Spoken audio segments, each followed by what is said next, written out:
don't treat you right. Sometimes you're left at home, feeling all alone. He's with his boys all night, trying to get his game tight. Hey baby, baby, your man is shady, shady. Hey baby, baby, he's not the one for you. Hey baby, baby, please be my lady, lady. Hey baby, baby, 'cause I'm the one for you. You're the one I give my heart to. You're the one who gives it back to. 'Cause we both know that he's not the one for you.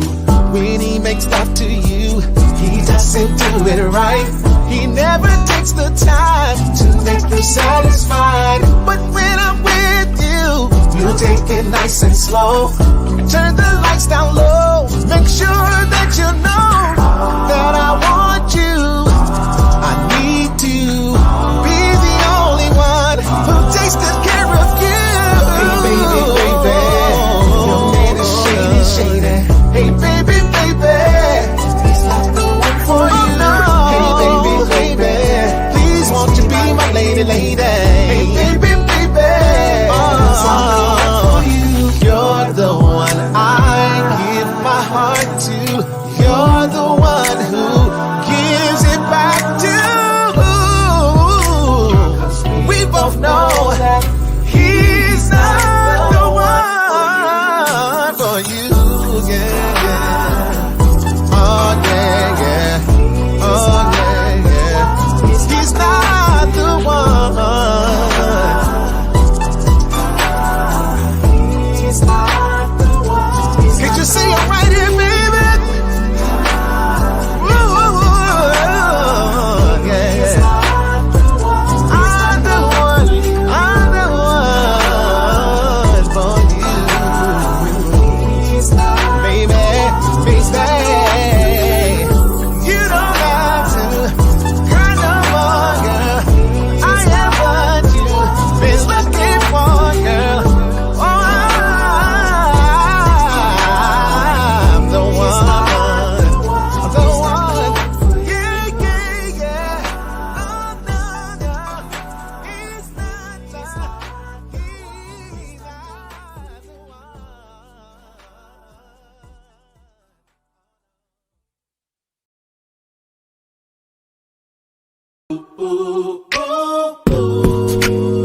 It could all be so simple,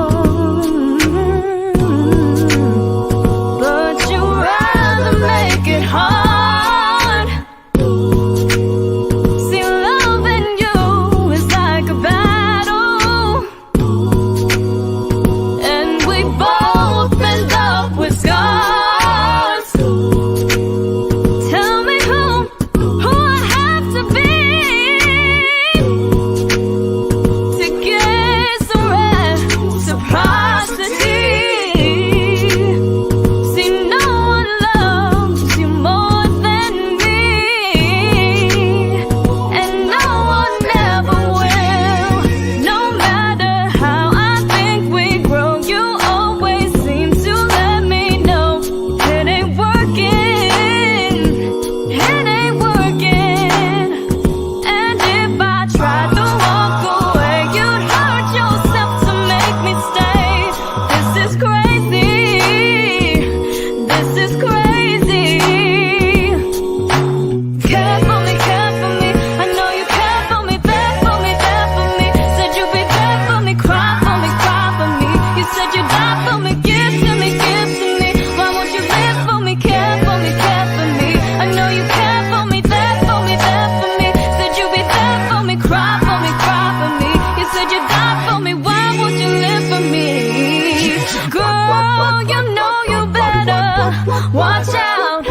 Some guys are only about that thing, that thing, that thing, that thing, that thing, that thing. Watch out, watch out. Look out, look out. Watch out, watch out. Look out, look out. Yeah, yeah.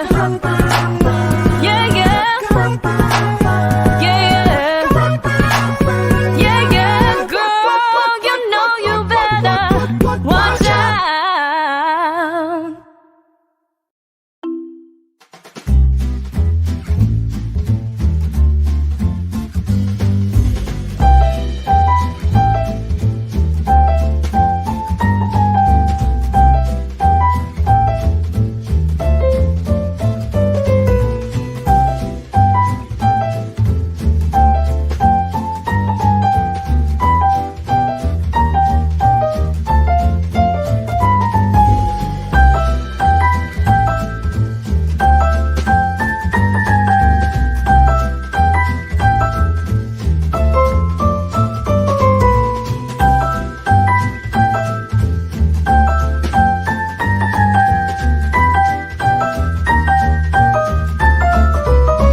There might be less football being played, but BetOnline has way more stuff to bet on this playoff season.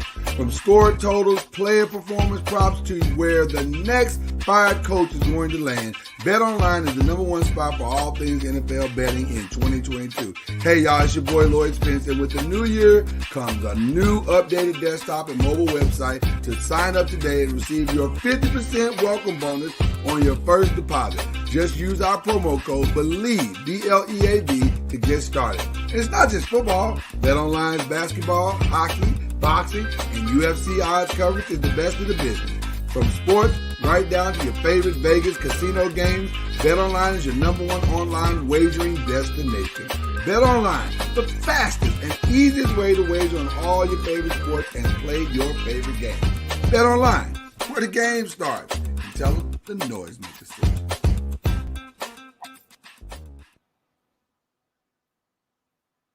Hey, the big game is finally here as we hit Super Sunday with the last game of the football season. And as always, BetOnline has you covered from odds, scores, totals, player performance, props to where the next fired coach is going to land. BetOnline is the number one spot for all things NFL betting in 2022. And it's not just football. BetOnline's basketball, hockey, boxing, UFC odds, coverage is the best in the business. From sports right down to your favorite Vegas casino games, BetOnline is your number one online wagering destination. So head to BetOnline today to use your mobile device to sign up today and receive your 50% welcome bonus on your first deposit. Just use our promo code BELIEVE, B-L-E-A-V, to get you started. That's the fastest and easiest way to wager on all your favorite sports and play your favorite games. So check it out. BetOnline, where the game starts. Tell the Noisemakers sent you.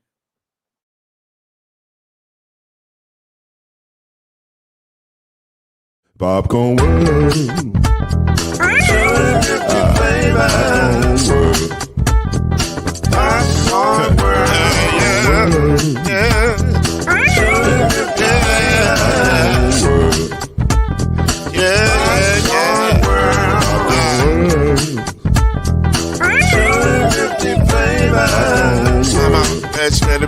Popcorn World.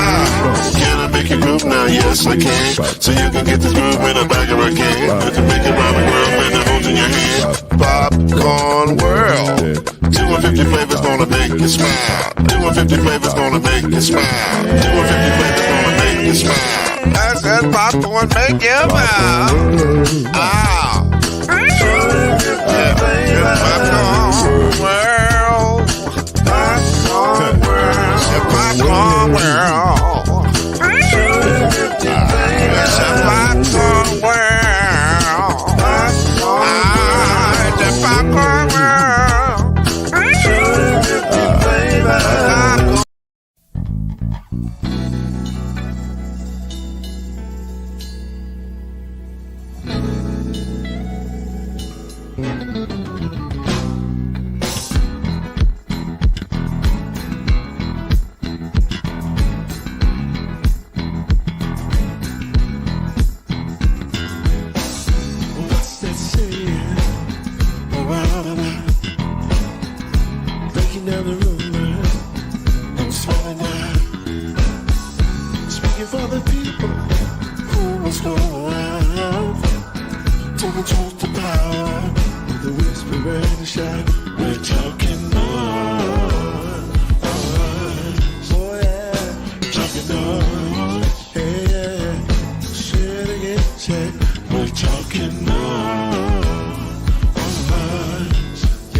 Welcome to Talkin NOIZ.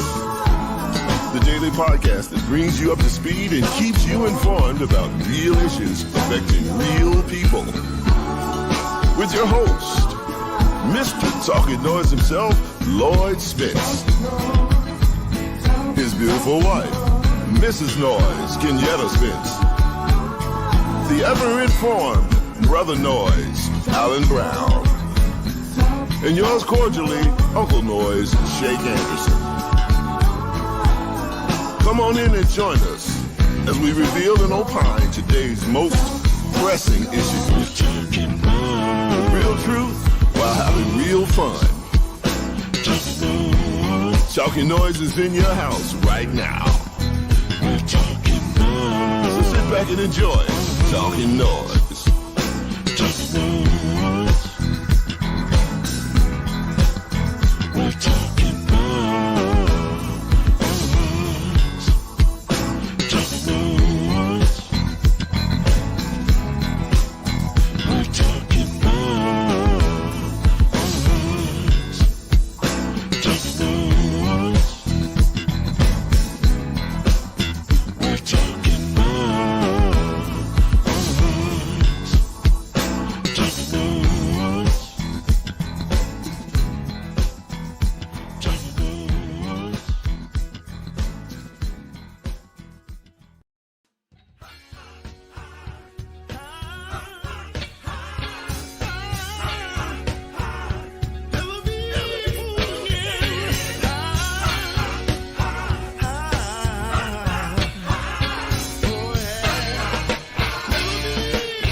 Yo! What's going on, people? What's going on? Talkin NOIZ. We're back. That is Mama NOIZ over there. That is Cuz NOIZ down below right there. We got a great show for you. Glad to see everybody. Mama NOIZ in full African garb once again. Wakanda forever. That didn't even look right coming from Mama NOIZ, but I'm just gonna leave that alone and shut. I can't do that. You're damn near too bright, damn near white. I mean, shit. Hell. Oh my. We've already started. I'm not black enough. We are not even into the show 5 minutes and we're here. I'm not black enough to give the power, the fist. No, not like that. Man. It's just like this. It's Well, like, I did that. You said I was too light skinned. See, this is Oh, colorism. This is colorism right here. You're trying to show the darker side. I see what you're saying. I see. When I went this side, you said, "Oh, you too bright skin." So I turned it around. I catch it. I catch it. It's so sad, you know. Woo, man, this escalated quickly. Glad to see everybody today. Talking about the show, talking about, am I enough? I'm not even black enough to wear what I'm wearing today. You're fine. You're fine. According to Cuz. You know what the problem is? I think I need to open the church service. Al's not here today, and so let me open the church service. Clearly, y'all are not in the right spiritual frame of mind, and that's messing with the entire I don't know, chi of our show. So let me just give me a second here. Praise the Lord, everybody. We glad to have you here today. Hope you grab your church fan and your offering envelope. We gonna have a good service. I hope you're ready, because the Lord's been good to all of us. Amen.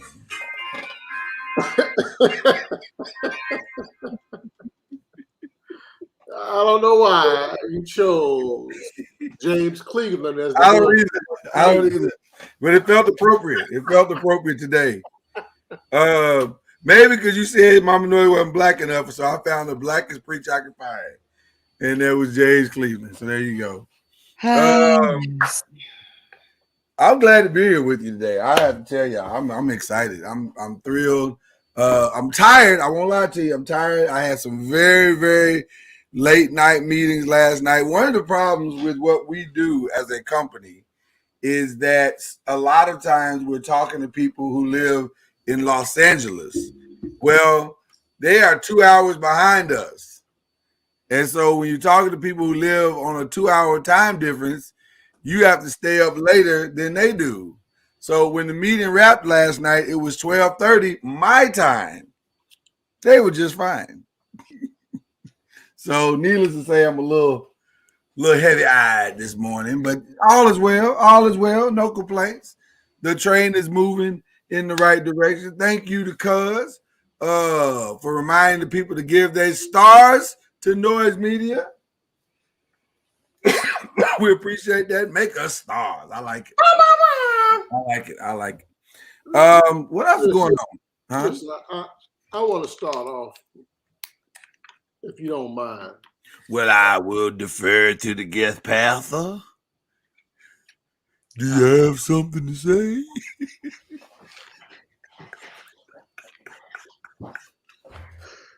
Okay, so you really have to know James Cleveland to understand what he's doing there. That is hilarious to me. Oh boy. Okay. That's one of my favorite impressions to do, actually. Indeed. Okay, so just a little short testimony. Testimony service. You know, I like testimony. Ain't nothing wrong with testimony service. Some folks can't handle your testimony. When you're doing good, they don't want to. Oh my gosh. And when you're doing bad, they don't want to hear your testimony. That is true. All true things. I got a testimony. You can take it however you want to take it. This Come on, preacher. I was sitting here in my office this morning. Just a short story. I was sitting here in my office this morning doing what I do in the office, and my blinds are always open. I can always see outside. Some of you think I'd be trying to watch the lady walking by with a dog, but that's not what I'm doing. I just like to have the light come in. The doctor told me I need more vitamin D. But anyway, so I'm sitting in my office, and in front of my house is the city utility truck. And I thought to myself, I said, that's strange. Huh? Why is the city utility truck in front of my house? Uh-oh. I kept on doing what I was doing. And then the gentleman inside the truck got out his truck with his little tool in his hand and went to my water shutoff to shut off my water this morning. Uh-oh. Y'all, I went into full panic mode. Really? Trying to figure out why is this man shutting off my water to my house? Now, normally my wife pays all the bills in the house. She just likes to do that. I'm such a good man, I allow her to do it. I say something wrong? I go forward. Normally she pays the bills in the house, and this month, February, I guess she wanted to be, Black History Month. She asked me if I would take care of the bills this month. She was busy doing something else and didn't have time to sit down and go through. Most of it's automated, but we just go through and checks and balance, make sure everything's taken care of. Right. So I'm thinking that this man is shutting off the water to my house. I'm in panic mode trying to get to the website. I said to myself, say, huh? I said, nigga, did you forget to pay the water bill? Uh-oh. Now, I don't live in no real fancy neighborhood, but I live in a decent neighborhood. And for the utility man to be out front of my house, turning off my water in front of all these Wahites. Real niggas. I'm trying to get to the website to see if I hadn't paid the water bill. I'm obviously not moving fast enough because that gentleman turned that water off quick, fast, and in a hurry. Oh my! And the next thing I know, besides the fact that I got a load of clothes, I had a load of clothes going at the time. Next thing I know, my doorbell rings. And I said to myself, self, say, huh? That's mighty nice of him to tell me he's turning off my water for non-payment. I said, where they do that at? Normally you mess with folks' stuff, you go unhook it and turn it off, and you go about your business. You don't go knock on the door to notify them. Right. The water's been turned on. But that's not normally how it's done. It's not normally how it's done. He rung my doorbell. So I went on to the door, and such a nice gentleman standing there, friendly looking guy. Said, Mr. Joyner, your water is running 24/7. And as a courtesy, the city has come out to help you find where you have a water leak because you have a water leak. Oh, wow. Now, my reaction, though, when I saw this man in front of my house, the truck. Oh, come on, talk about it. This man went to the water shut off to shut off my water. My reaction was I was like freaking out. What in the hell? I done forgot to pay the water bill. Put the weight on it, Doc. Put the weight on it. And when my wife found out I done forgot to pay the water bill, all hell gonna break loose because she ain't gonna be happy with that. Okay. He said, Mr. Jordan, you got a pool? I said, yeah. He said that you probably have a leak somewhere. Go here and look here, and it might be still running right now. So I went and looked at what's called the leveler, the automatic leveler, keep the water level. And it was still running even though he had turned the water off. You found the leak. Found the leak. So oftentimes we as people, we stress out about stuff and drive ourselves to, old folks used to say, raise your pressure up. Yeah. Because we're worried about life and what's going to happen. We don't know if it's going to happen, but we're worried about it. We're stressed out about it. And I was stressed this morning because I just knew I had jacked up. Come to find out, when I opened the door, the man was here to help me, not hurt me. That's all I got to say. I can actually leave the show. I can actually leave the show right now. That's a testimony there, Doc, as the preacher would say. That's a testimony there, Doc. Praise the Lord, Brother John. We appreciate you so much. I don't know why I'm here. I don't know how I got here this morning. I don't know how this happened, but I'm here.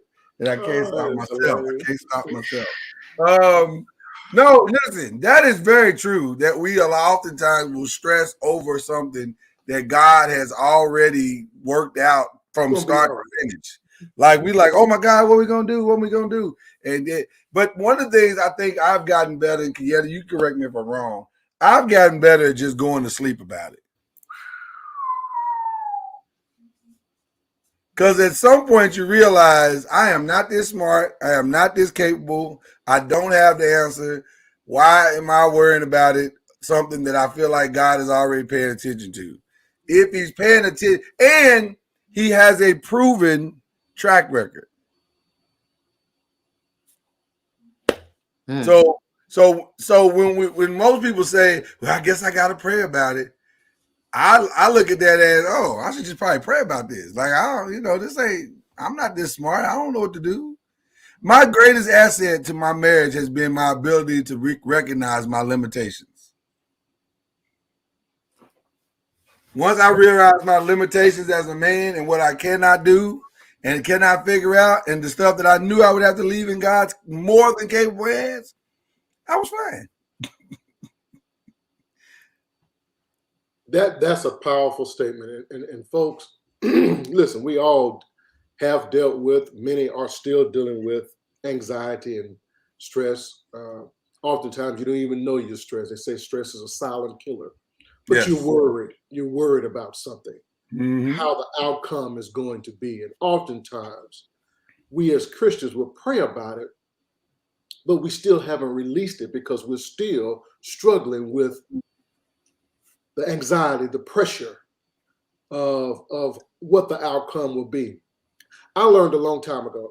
I remember the younger Jay, I would pray and still stress. So much so I wouldn't even lay down at night because I knew I wasn't going to go to sleep. So I would just sit up.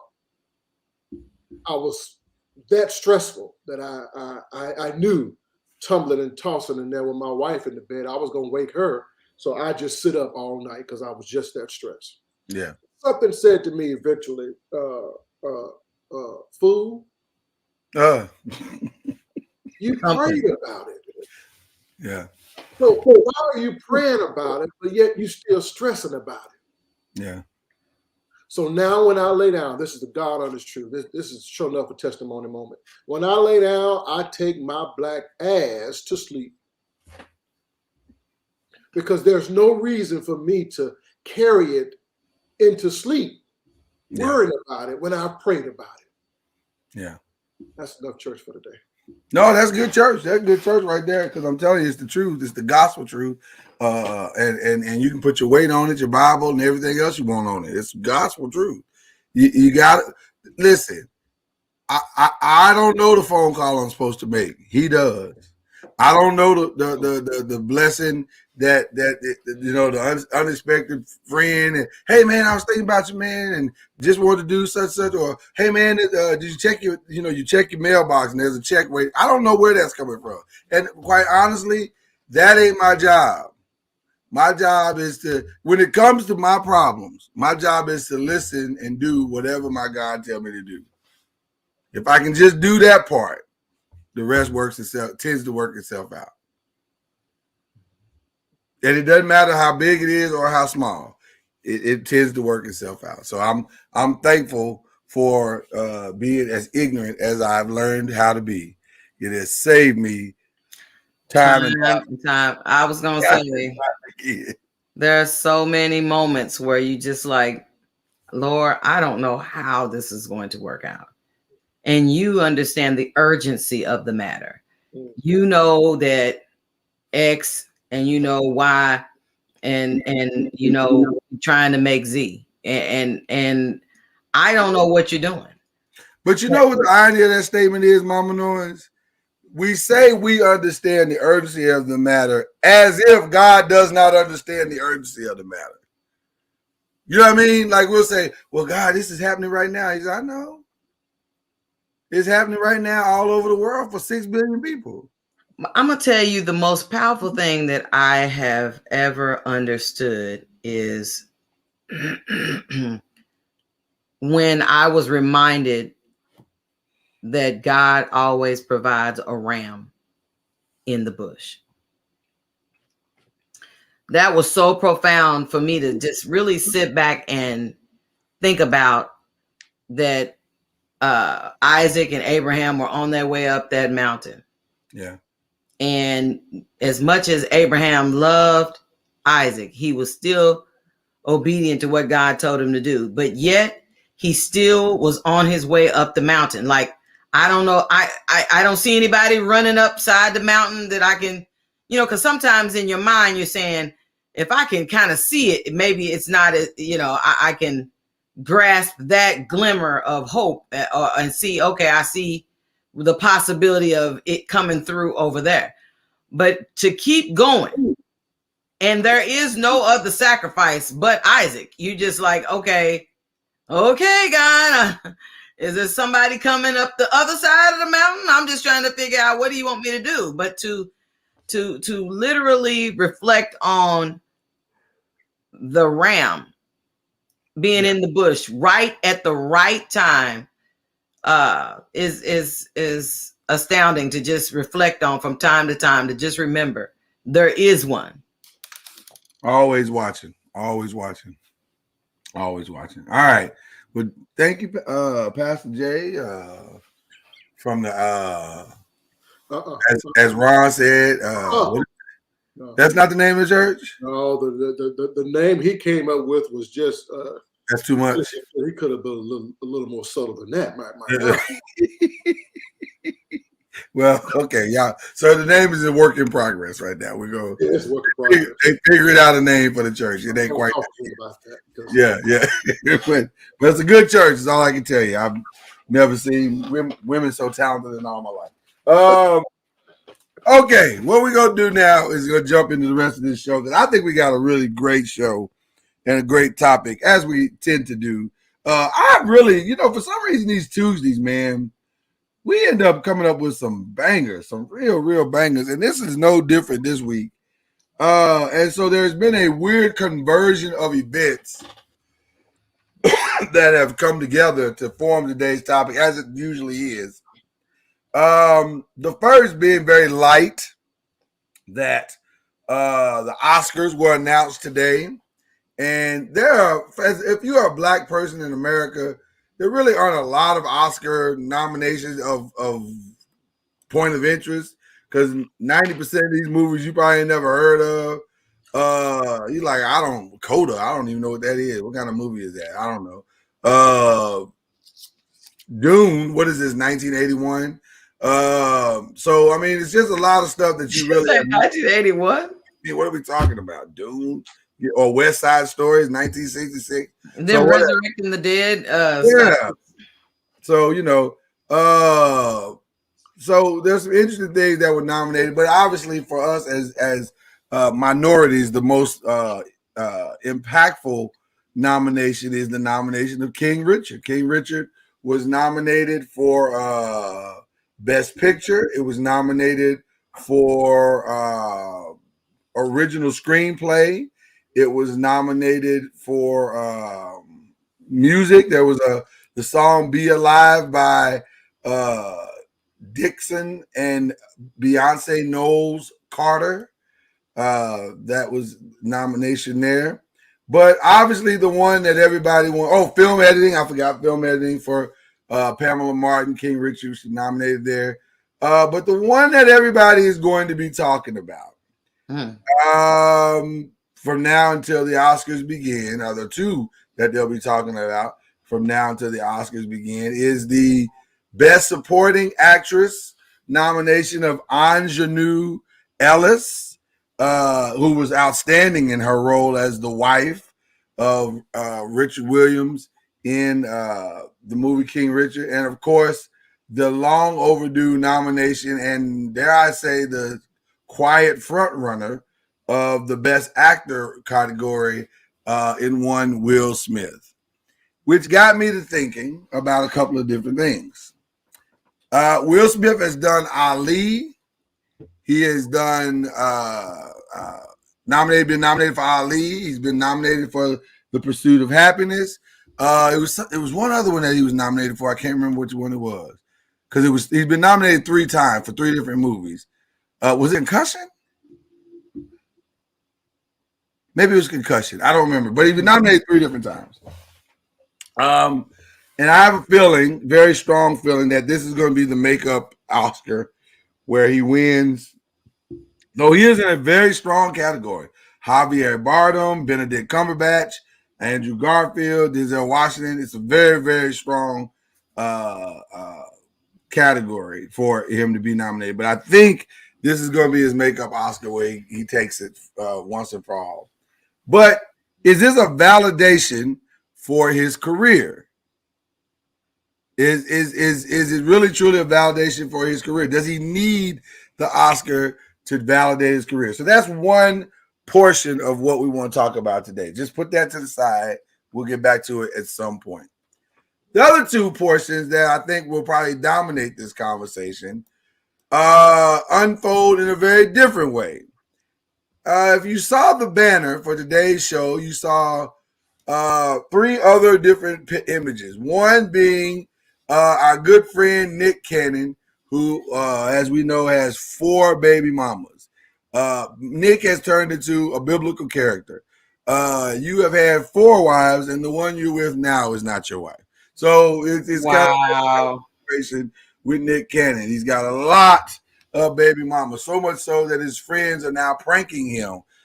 Kevin Hart sent him a vending machine full of condoms to tell him, knock it off. So it's interesting because Nick is not with, that we can tell, in the relationship with any of his baby mamas, which I'm wondering how they feel about that particular thing. Another part of the banner had a young lady by the name of Joy Taylor. You may or may not, if you are a sports fan, you may know who Joy Taylor is because she is one half of the Colin Cowherd show, and she hosts her own podcast as well as other shows and sideline reporting for various sports events for Fox Sports. She's a very well-known sports reporter and also the baby sister of Hall of Fame legend Jason Taylor, who played for the Miami Dolphins. Well, Joy posted some pictures of herself, and I think Joy is a pretty easy on the eyes young lady, but she is one of the thicker sisters out there. She's got a little thickness behind her because she's 5'2", and so that's what happens when you're 5'2". You focus on the thick and not the height. You are what you are, right? Mm-hmm. But as the internet tends to do, they trolled her, and somebody said I'm going to paraphrase a little bit, but they said, "Damn, Joy, you done got fat." I meant thin Joy. To which she replied with the new song by Toby Wigway, "If you don't like what I say or do or how I look or whatever, unfollow me. But I am who I am, and ain't nothing wrong with me." But the fact that she replied was interesting to me, and so I took that as part of our dialogue and conversation for today. And then finally, as we finish our little setup here, what has been trending on the interweb, or at least Black Twitter anyway, is a conversation, I guess, on the Ricky Smiley show. Was this the Ricky Smiley show? Or just a conversation, period, of famed gospel singer Kierra Sheard. Kierra Sheard, who sings with a boldness and a confidence far beyond her years. She is a very powerful, powerful gospel singer. I would say Kierra Sheard is probably one of the most powerful singing gospel sisters you have ever heard in all your living. And she went on an interview to talk about her mind. And this is what she had to say. My mama has already, look, don't have too many people around you. Don't get comfortable. I don't care how good you trust or whatever it is. I'm very mindful and very careful. I will buy a friend a hotel room before I let them stay at my house. However, I am a prayerful woman to discern the space that I am in. I'm also very cautious of what purpose am I supposed to serve in this person's life? And so while I'm so if you're confused about that interview, let me kind of break it down. Kierra said, I don't let my friends come over to my house and sleep at my house because my husband's there, and I don't want them in the house with my husband. To which Twitter responded, "Huh? I'll get them a hotel room first before I let them stay in my house." And Twitter was all over. Black Twitter was all over it. Here's one statement that said that Kiara Sheard thing is a confirmation that Christians are still treating men like excessively horny individuals that are incapable of saying no. So you have to protect them from temptation. It's very weird. And then another Twitter statement said, Kiara Sheard saying her mom taught her to be mindful who's around her husband one day will discuss how the church puts asinine expectations on women. Also, you shouldn't be in a relationship if you have to be on guard like this. And then finally, one other person said, the way Kiara Sheard carrying on about her husband, you swear he was as fine like Idris Elba or something. Ma'am, ain't nobody checking for Leon the landscaper with those childbearing hips. That was just rude. They didn't have to take it there. That was a lot. But it's interesting. Because she felt the need to respond, and it's a long response, and I don't want to. It's a long response, so I don't want to read the entire thing because it's just a lot. But is it going to help the context of what she said? Well, I don't. I'll let you be the judge of whether it helps or not. I'll let you be the judge. Because there's some people that are saying that what she said is being taken out of context, and let me read it and we'll see. So you can judge for yourself if it puts it back in context. She says, nowadays, healthy boundaries seem like insecurity and distrust to some. However, for those who like the truth, here's the full video for so many who are reaching and making juicy headlines for clout. I'm blessed to have a husband and friends who I trust. My family and friends are most welcome in my home, and they know who they are. I will remain prayerful and strategic in everything that I do, and so should you. Be encouraged to discern well because common sense ain't so common these days. So protect your homes, husbands, children, careers, and more. You'll avoid a lot of mistakes and trauma. So her basic premise of what the context of the conversation was, and I can play it if y'all want me to play some of it. I can if you want me to. No. I just think it's long. But the basic premise was you don't put your marriage in a situation to where your husband will be tempted or others will be tempted or whatever. Just protect your home. Don't let things that shouldn't be in your home be in your home. That's her basic premise. So I'm not sure what she says actually cleans up what she meant, but I'll let you be the judge of that. But it's curious because the elephant in the room, and I don't mean that as a pun. I realize I just heard what I said. I apologize.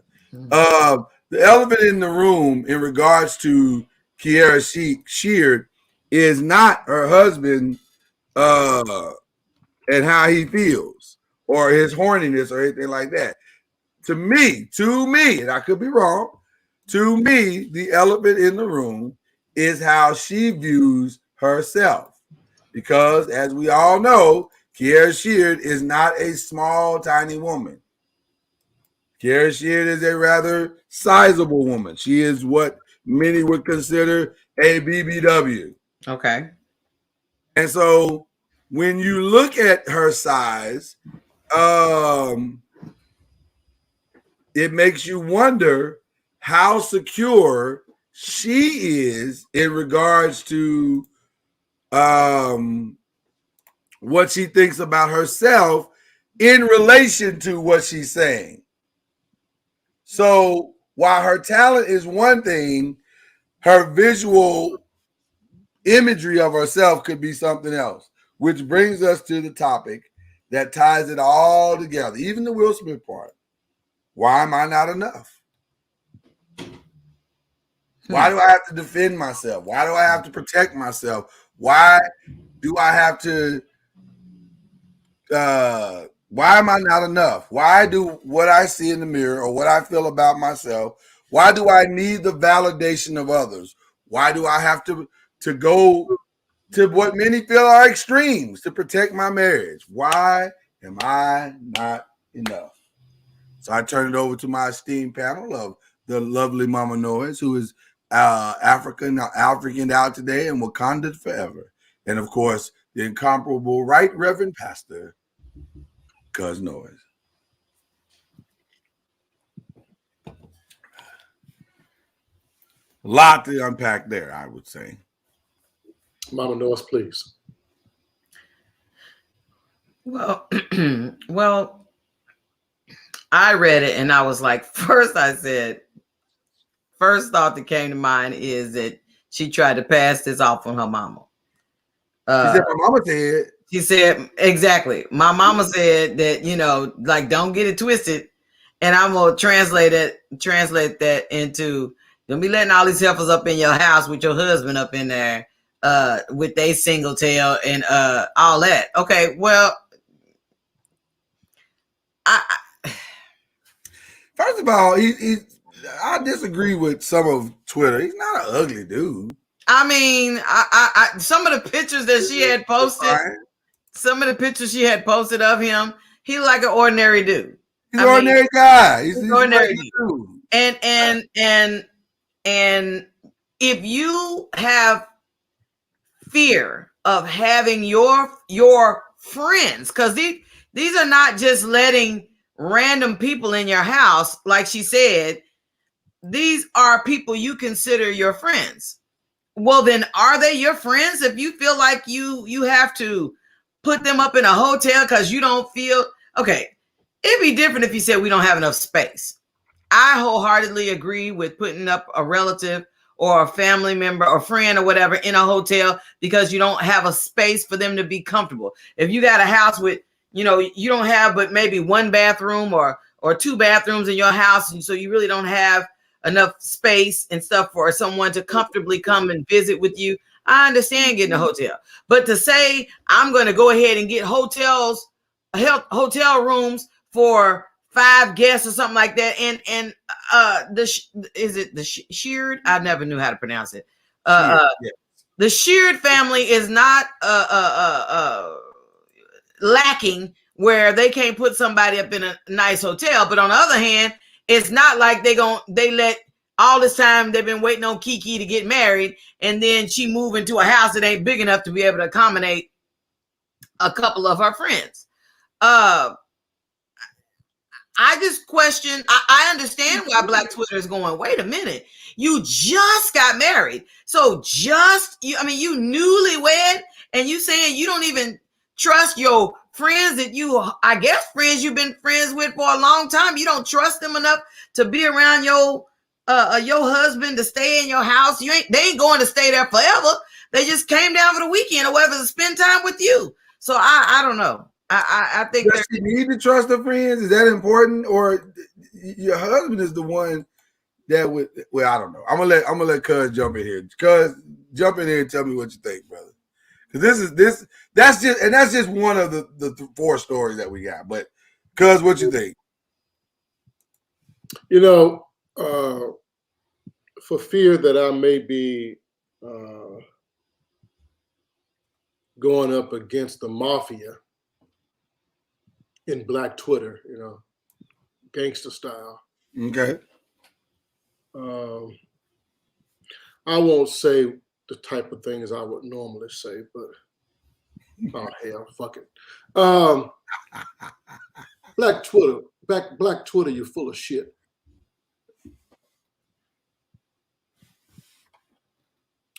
Listen. What that young lady said. You said Black Twitter is full of shit? Full of shit. Damn. Attacking her. Those of you that are attacking her. Okay. On Black Twitter is attacking her, but for those of you that are attacking her, you're full of shit. Oh my. Listen, what we need more of, we need more mamas to talk and teach their daughters.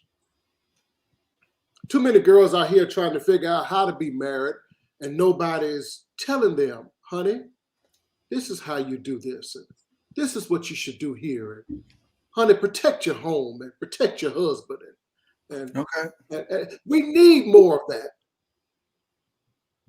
So Okay. for her to say, my mama told me, listen, I applaud the mama and I applaud her black ass for listening. Listen to your mamas. Now, I understand some mamas might be toxic. Some mamas might have, bad relationships, so they're giving you bad relationship advice. I get some of that. But that woman's trying to help her daughter to protect her home. That is the right path to travel. Okay. Listen, I'm gonna shut up, Mama knows. I promise. A woman should protect her home. She just got married. It takes time for any man. I don't care how funny you are, how loving you are on me, and how much you make me laugh, and how you make me feel in the bedroom. It takes time for me to know whether or not you are truly a man. Okay. I don't care how many sermons you preach and how many songs you sing. It takes time. You have to show yourself to be a man. And if you just got married, you shouldn't be inviting a bunch of women up in your house, walking around. Some folks don't know how to walk around your house in their evening attire. Now, see, that was the part I was going to say is that in hindsight, once I heard what Cuz was saying, I started to think about there are some of my friends. Now, if and to piggyback on what Derek said in the chat, is that there are I know my friends, but instead of saying because my mama said or because I need to protect or whatever, your friends. I got the friend that I used to call the nature baby. When we all be hanging out or whatever, we all might be spending the night at one of our apartments or something like that. The nature baby is gonna be last to put clothes on. Talking about we all girls here ain't gonna be walking around, pantyless or whatever and all this other stuff, and we all like, that's just her. Well, we know that, but you gotta you trying to solidify your relationship with your husband, then you got that one friend that's gonna try him. I mean, I'm just saying, and if anybody that sit here in front like you ain't had a friend that's sitting there eyeballing somebody that you had, that's gonna try to try them. So, if that's the case, then just go with a girls' night at the hotel or get you an Airbnb for all your get your Airbnb for all your friends, and then y'all just have a girls' time at the Airbnb. But maybe you got to get to a certain point before you start inviting them in the house, spending the night and all that. Well, okay. So a couple of questions I have about that particular story. Then I'm gonna kind of tie all the other stuff together. Number one, who are these friends that got to come over to her house and hang out in the first place, like we in the 5th grade? So I don't understand that part at all. But that's a whole nother conversation. Well, that's normal. Hold on. That's normal. That's normal. No, it's not. Well, it is normal because she's a very popular young lady. She's in her hometown of Detroit. She has friends. She just got married. Now, after being married for some time, generally some of those friends would kind of, fit into the mold where they belong. I spend more time with my husband. But when you first get married, you still got your friends, and your friends want to come over and girl. They can come over, just all the spending. Hold on. They could come over. I didn't say they couldn't come over. I'm saying, who are these friends that say, "Ooh, girl, let's have a sleepover"? That's weird. I mean, come on now. That's normal, not normal. You ain't having no damn sleepovers. Like, what are we talking about right now? Out of town friends, they still come here. No, out of town is different. That's a whole different monster. I'm talking about these in-town friends that y'all where they got to come hang out and we just, that's weird. Okay? Where they can go home and go. Oh yeah, you can go to your house. You can sleep on my house. Well, she lives out there in the suburbs. It's a little far. I don't care. Go home. Sometimes it gets icy in Detroit at night. Does it? You shouldn't have brought the ass over here in the first place. So let's start with that. But I will have to say this too. I gotta say this part too now. You know, come on. You that worried about him? He's that weak? Like he can't control himself? Like is he eyeballing your friends? Like what are we talking about? I don't understand. There's a lot of context I feel like is left out of this story. I'm just saying. Like I'm not saying again, I'm asking a question. I don't know the guy at all. And I don't even know who these friends are. Like maybe her top 3 friends are Sierra, Lala Anthony, and Cardi B. I don't know. I don't know who her friends are. So maybe that's the reason why she's like, you help us can't come over here. Like I don't need them kind of problems. But I'm telling you, this is my humble opinion. My humble opinion. The statement reeks of insecurity.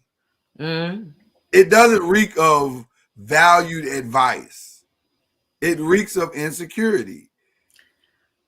And that's what has me concerned, because either you don't feel like you're enough, or he is in some way making you feel like you may not be enough. Or it sounds like that her mama just dropped some, I don't want to say fear, but like, in other words, her mama like, hey, I've been married all this time, and you know, there have been a few folk that's done try to hit on the bishop that's supposed to be my friends. Yeah, I don't mind that wisdom. I don't mind that wisdom at all. In fact, I agree with that wisdom. But a lot of times the people that you're saying are trying to do that aren't your friends. Right. Like they're not your friends that understand the dynamic of your relationship. They are people that are just on the outside looking in, and they want what you have. So I understand that wisdom of don't befriend everybody and bring them to your house. I get that. But normally that's not your friends. Your friends don't roll like that. Your friends understand that dynamic. They understand. Your friends were probably in the damn wedding. So I'm nervous. I'm nervous because I'm saying it feels more like, this is my humble opinion, cuz that's all it is. It feels like there's a measure of I'm not enough in that statement. Not and a lot of times and now here's true. You know what I'm about to say is true, because you know it. A lot of times as believers, we will masquerade a deep spiritual statement as truth when it's really insecurity. Like what? Like that. Or like, we get out the damn car in the parking lot talking about how blessed and highly favored we are, and we barely got to the church in our raggedy hoopty. So I mean, we like to embellish in the church. We like to make it look better than it actually is. And so I just wonder, is this statement one of really saying, I don't know if I'm enough to hold him, to keep him? Because here's the thing, here's the other part of this. 9 times out of 10, now I'm going to the extreme. If he gonna cheat, he ain't gonna do it with somebody at the house. Well, if he got cheating tendencies, it probably ain't coming from somebody that you know. Or it might. And it might, but they ain't doing it at the house. Well, I'm just saying, Kiana. All right. Listen. Y'all forgive my ignorance, and Mr. Noise, I don't mean no harm. But I get so tired of people always talking about somebody else's insecurities. The reality is we are all insecure. Of course. Some shape, form, or fashion. But that is also the gift that allows us to be able to see other people's insecurities. I sat here and listened to you diligently. I will listen to you, Pastor. Just give me 5. Why Pastor's so sensitive? They be voting the congregation, they give them an amen. The problem is we all have insecurities. So amen. we all operate with our insecurities. Agreed. But just because I have insecurities doesn't mean I can't be wise or smart in how I approach my relationship. Yeah. I don't have to approach it from an insecure place. I can approach it saying, you know what? This is a new marriage that has to build its foundation. Let me tell you something. One of the hardest things for most marriages to do is to build itself in a location where both of them are from. I agree. That's the preach word. Agreed. 1,000%. It's best for marriages to move out from among those Come people. on. That's what the Bible say. If they're truly wanting to build their relationship. Mm-hmm. But the problem is she ain't moved. She's there. Yeah. So she should protect her home. Allow it to take root. You can't put the grass down and damn it, don't water it. Yeah, but I mean, even if you don't move, do you invite the folks that you was out being single with to come and spend the night and stuff at your house? I mean, those friends and stuff to come, like, okay, he my husband. But anyway, girl, like, in other words, we finna function like we still single. Well, see, that's my point. All the pieces got to figure out where they belong, and that takes time.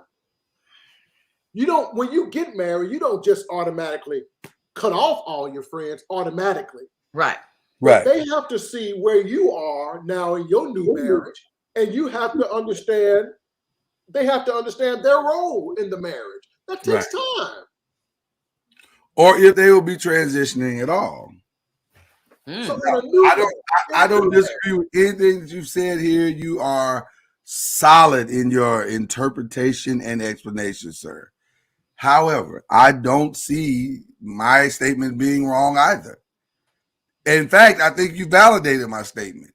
We do have to see where everything is. We do have to understand. It's not insecurities. We put her Some out, of it is. put her out there as an insecure, fat black woman. No, what I'm saying is, I know they call them big, beautiful women. I'm from Mississippi. We call them fat. that's right, and that's why y'all the poor state. That's why everybody moving there. That's why. You're damn right. You're damn right. We got time for all that. I'm not putting her out there as the fat black woman. I'm saying you're out there as a fat black woman. By the way, I think she's a beautiful lady. She's gorgeous. And a great personality. And a great personality and a great singer. Yeah. I get all of those things. Yeah. Great, and I think, but you are what you are visually. And if you have not arrived at a place of I am secure in who and what I am, and it don't and I'm not gonna worry about, because listen, here's the reality. Here is the reality. Your fatness, to use Jay's term, is not going to keep him from cheating or make him cheat. Your skinniness is not going to make him cheat or keep him from cheating. Your sexiness, your sexual prowess. Cardi B said, I got that WAP and I will put it on you and put my mouth on it and lick it up and down and throw it in a circle and all kinds of stuff. And Migos was like, that's great. But what about her over there? He still cheated on her. I don't disagree with what you're saying, but because of the newness of her marriage, her mother is wise in telling her, baby, don't allow them young women up in your house, because they are a young couple. And the hormones are still, listen, you can invite anybody you want up in my house. Hell, I don't want what I got. I damn sure don't want your ass. Well, that just escalated quickly. I wasn't prepared for that, and I don't believe it either. My point is the newness of a relationship. If you have a seasoned woman, a mother, telling her daughter out of love, baby, protect your home. I don't think there's anything. Listen, you keep saying it like I disagree with that part. I don't. I also think the main component of protecting your home has nothing to do with that. The main component of protecting your home has everything to do with how the two of you are coming together and building what you have. Y'all got to build something in each other to where you both understand this is who we are, this is where we are, this is what we're doing, this is where we're going. That's got to be the focal point. Spending, yeah, and that does take time. Now, do you now and part of that is eliminating outside forces. I agree with that. I don't disagree with you don't need to be happy your friend. Right. Yeah. So we're not, I don't think there's a disagreement. I just think the statement of I'll buy you a hotel room before I let you stay in my house. Settle down. Okay. So to end this, that speaks to something else. That speaks to something else. To end this one and move on to what else you want to talk about, at least ending on my side. Well, it's all a part of it. It's all a part of it. But listen, so by your argument, and I'm appalled by your argument. We ain't saying the same thing. Hell no, we ain't saying the same Your name is Jay. Your name is not a Paul. Listen. By your argument, some skinny heifer, fine as wine, got more junk in the trunk. Everything is right where it's supposed to be. She doesn't have to protect her home. No, that's not what I said. No. The mother gave the daughter wise advice. Baby, protect your home. Don't have all them heifers. I like what Mama Noah said. Don't have all them heifers running around up in your house, staying up in your house all times of night. Don't do that to your marriage. Can I ask a question? Hold on. It's not that your husband is such a hoe. That's not it. But he has to prove himself as a man first before you start allowing that type of stuff to happen. Did she have to tell her that? Listen.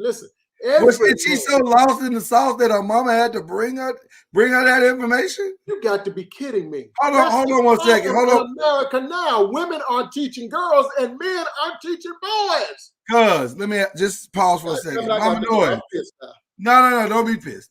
Pastor, we gave you your ample time. You have a great church and we love you. Mama Noise, who told you not to have all the women in our house? Just curious. Nobody. Exactly. Nobody. Not a person ever told her.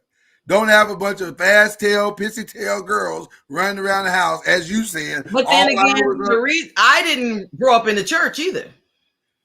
That's not the point I'm making. Where you grew up or how you got the information is not really the point. The point is, surely innately, as a woman, you know not to have a bunch of girls running around your house naked in front of you. No, Lloyd. You, as a young woman, you are totally naive until you are taught otherwise. You think that she's so naive that she didn't know not to have women, single women? No. When I was in college, I had a boyfriend. My boyfriend, I thought he was the best thing since sliced bread. Loved him. We did everything together. Man, I shared with my sisters or my friends that I wasn't Greek at the time, but I shared with fellow sisters I had on my floor. Those were my friends. We did each other's hair and, we went to parties and stuff together. We were friends. And because I just kept on going on and on about how incredible he was, how wonderful he was, man, I had no idea. Nobody told me, hey, man, when you got a good thing, keep that close to the best. That's not something that you really share. So I shared. And the next thing I know, as soon as me and him have a disagreement, he's over. The person I thought was my friend, she's over there kicking it with him. And I'm going, how did this happen? And I felt like it was because I naively shared how, all this wonderful stuff about the guy, my boyfriend. But I didn't tell, my mama to tell me, hey, when you get something good, hey, don't be sharing. I didn't get that memo, but I learned that from college. And then from that point forward, I don't care how awesome somebody is. I don't share that information. That's a sad commentary, because if that's supposed to be your friend, it ain't supposed to matter if I tell you how awesome somebody is. It ain't supposed to be like, okay, because as soon as y'all slip up, I'm finna slide in. Okay. First of all, I'm shocked that Cuz is absolving men in this responsibility at all, because I haven't heard him mention the responsibility of the man at all. I mean, and being that he is, defenders of the earth, you would think that'd be like the first thing he'd say, but he hasn't said it at all. Go ahead. Because this has nothing to do with the man. I said earlier, no, listen. This was a conversation that a mother had with a daughter. It takes time for the man to prove himself. Now, you know damn well I'm 100% on board. A man will do what a man wants to do. You can't stop him from doing it. He will stop himself for being that dog. I agree with that 100%. But that doesn't mean that the mother doesn't teach her daughter the right thing to do. That's two totally different things. Okay, the woman teaching her, the mother teaching her daughter the right thing to do. There's never not been a point in this conversation where I've disagreed with that. What? Okay, I've not disagreed with that. Not one time in this conversation. What my challenge to you guys was in this conversation was there seems to be, and I think it's true. A level of it, possibly insecurity in the statement and in the approach in and of itself. I think that's unfair. It may be. That doesn't make it wrong. Because we all deal with insecurities. I think it's just unfair. Listen. I'm not saying you're wrong. That it's not unfair. I'm saying that's kind of how it is. I think people worry. Am I good enough? It's a part of the conversation that we don't like to talk about. It's that uncomfortable part.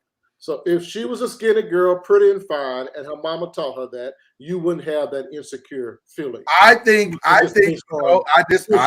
You didn't hear me say that, because I think there are women who are skinny or whatever, shapely or curvy or whatever, who carry the same insecurity. Hell, social media in and of itself is an exercise in insecurity.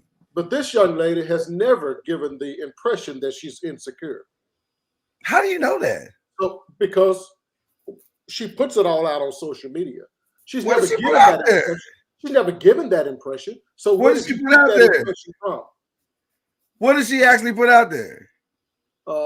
I actually follow her on social media. She okay, and what exactly has she put out there? My point is she's never given the impression. That's the point. So where did you get the idea from that it could be stemming from insecurities? Because it could. Because if you think, listen, if we gonna sit here and act like that she might not carry some insecurity about how she looked and the reason why she's concerned about having them. Listen, if a man was ugly, do you think she'd be having these same comments? Still a very unfair statement. I don't disagree with that. She's married. And you want to protect your why marriage. Are we acting like people don't have insecurities in marriage? No. I'm not saying that they don't. Okay, then. So then it could, as true as it's not insecurity statement is as true as it could very well be insecurity. I'm saying the statement is unfair. She got wisdom. She got wisdom from a senior. Her mother did. She got the wisdom, and then she shared the wisdom. That's all. That's all we know. We're the ones reading into it, saying, "Well, maybe she's insecure, or maybe he's a hoe, or maybe the friend's a hoe." None of that was proven. All Mama said was, "Baby, don't have them girls over your house around your man." I'm gonna make a statement, and I apologize because I agree with Mama. Hell, I'm gonna write Mama and tell Mama, "Thank you for sharing wisdom with your child." do that, and tell her we appreciate it. All these women out here hoeing, ain't nobody raising no damn kid. Now you're just going too far. Let me ask this question, and Mama Noise, you correct me if I'm wrong. Was there not a time where I could be wrong? I don't want to put that out there because I don't think I'm right about this. But I also don't think I'm right about it. I also don't think I'm wrong about this. I thought that there was.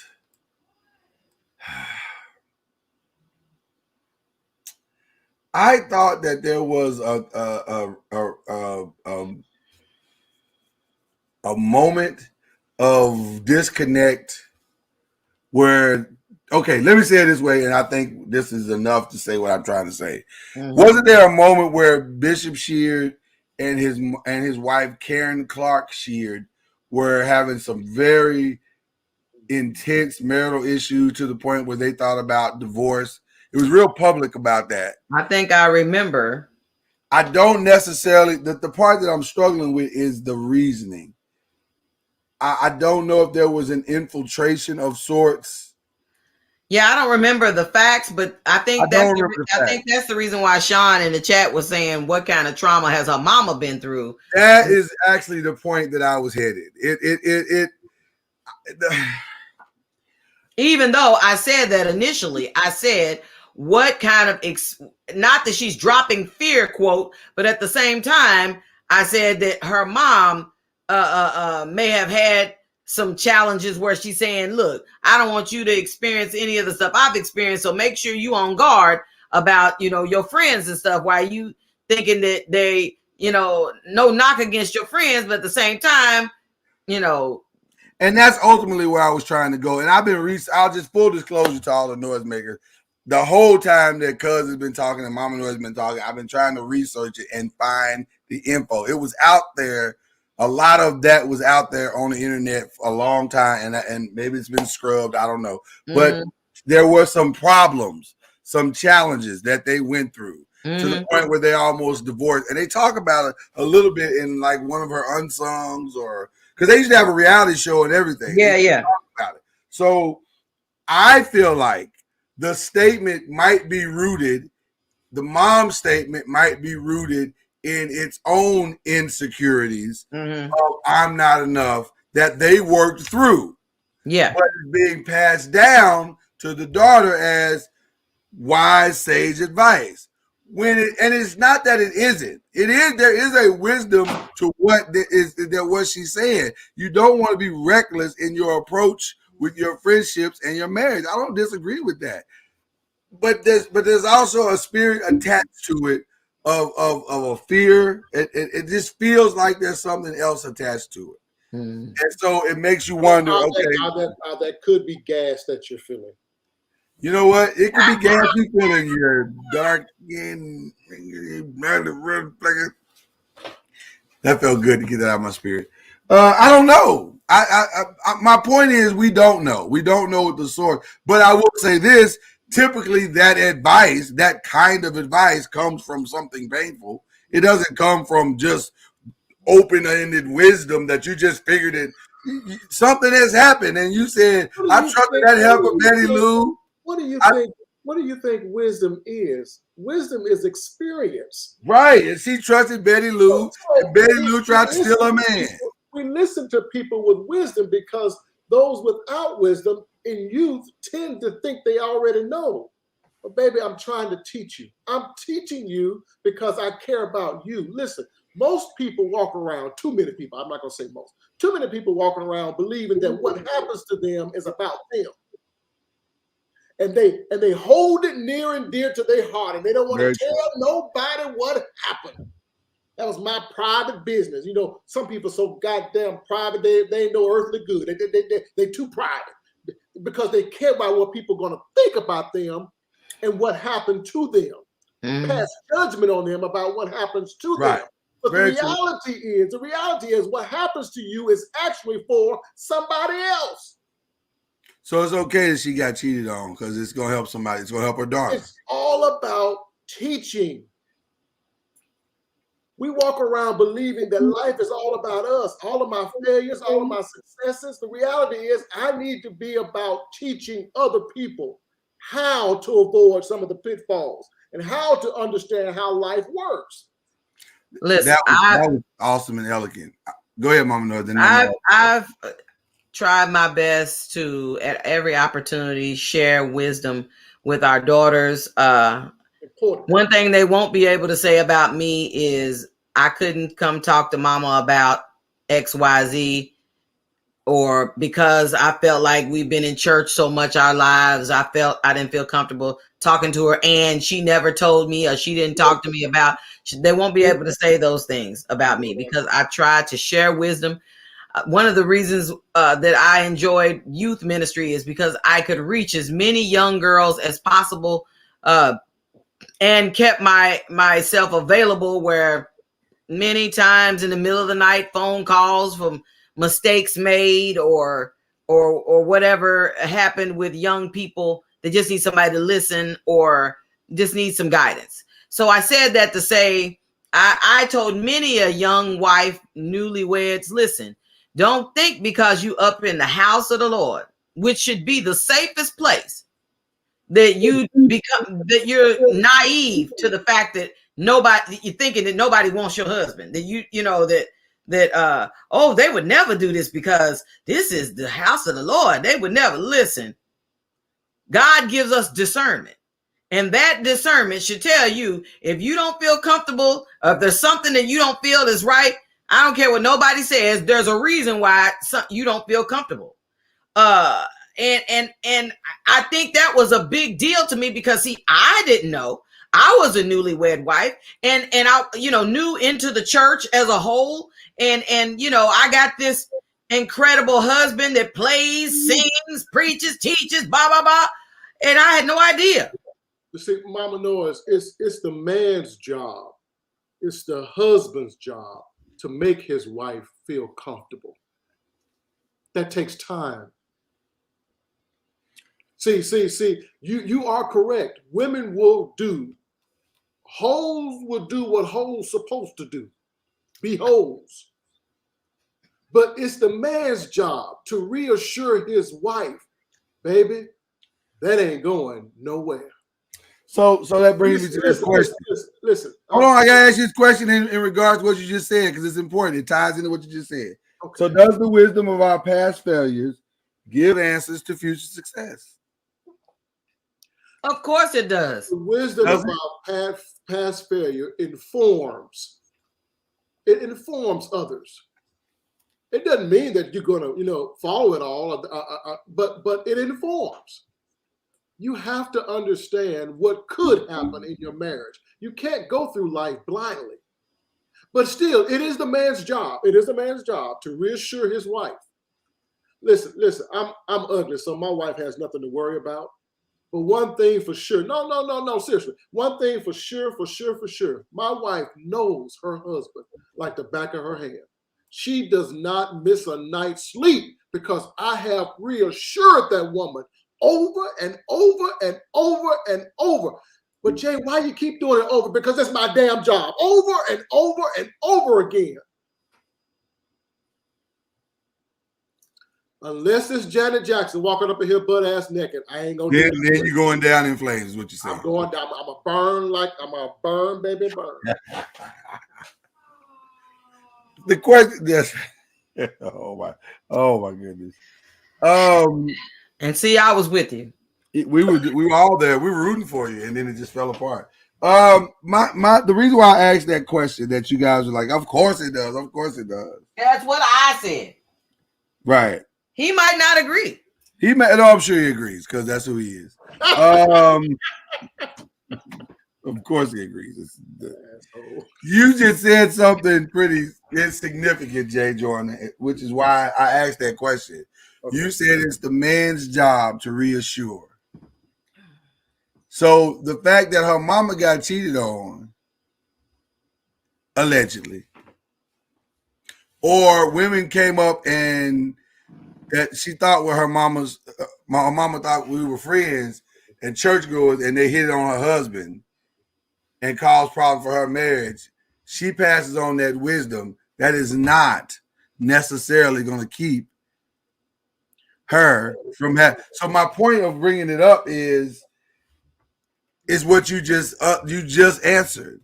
He has the ultimate responsibility to do what is right, to grow, to reassure, to fight for, and to do what is necessary to keep this. Because see, here's the other part of this. They ain't got to wait for to come to the house.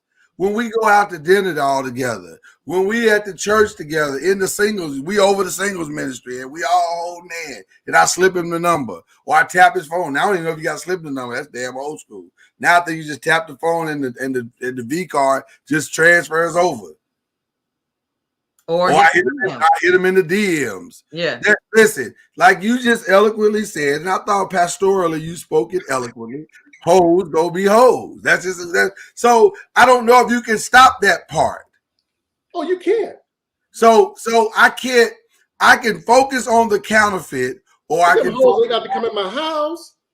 They don't. Right. Yeah, you can take that one measure of fits and use that for you protect your home. If you feel like you need to do that. That's fine. Now, the rest of it though is on the two of you to try to build something substantive. Hold on, let me finish. Nickel child, let me finish. It's about putting that man around the right men so he can learn how to become a man. Because we realize also, Pastor, that most men come to their marriage in deficiency. And so he's got to be mentored properly. He's got to be supported. He's got to have fail-safes in for his own life to where he don't put himself in these situations. I think the responsibility lies more on the man than it does the female. Mr. Spence, as you so often do, you like to turn to Mama Noise and question Mama Noise. And I want you to watch this one here. Listen clearly. This is your wife. Go ahead. She protected you, man. She stood up as a barrier for you.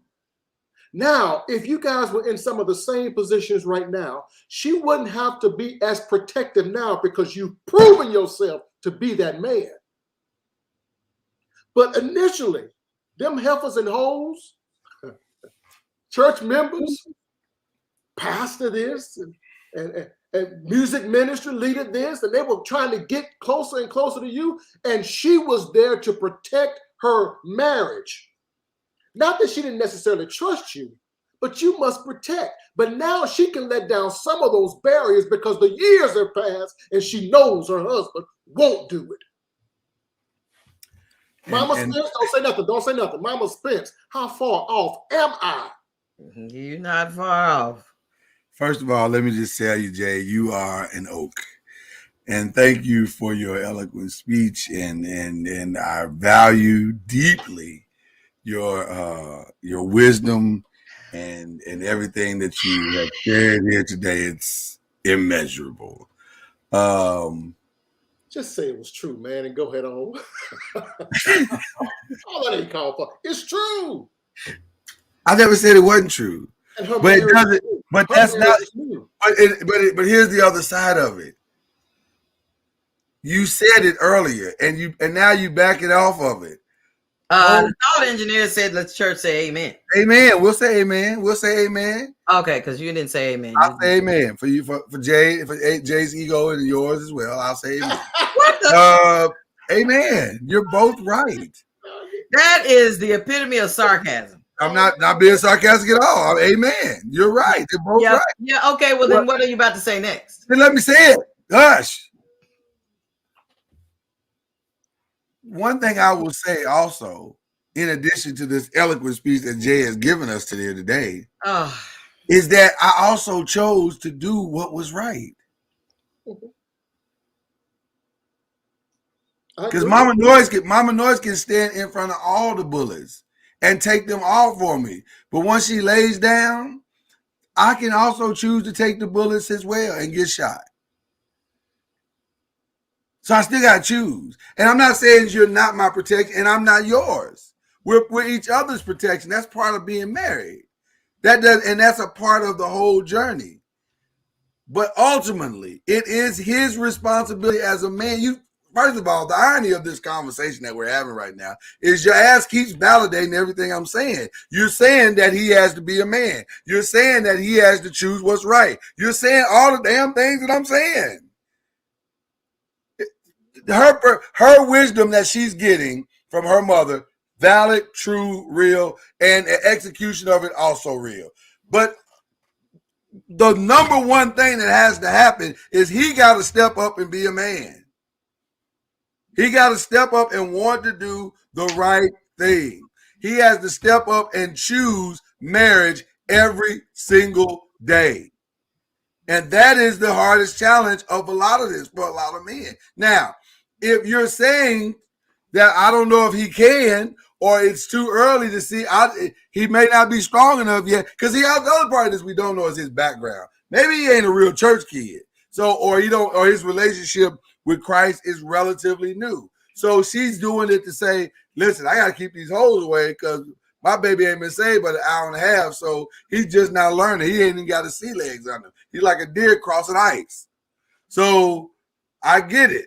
You got to protect somebody that has an innocence and in that particular case. But ultimately, even in that, he still has to choose it. You can't. There's only so far that protection is going to get you. Listen, I agree with you. I don't disagree with that. We on this panel here are married, and most of our Noah's listeners are married. A lot of them are married. Yes.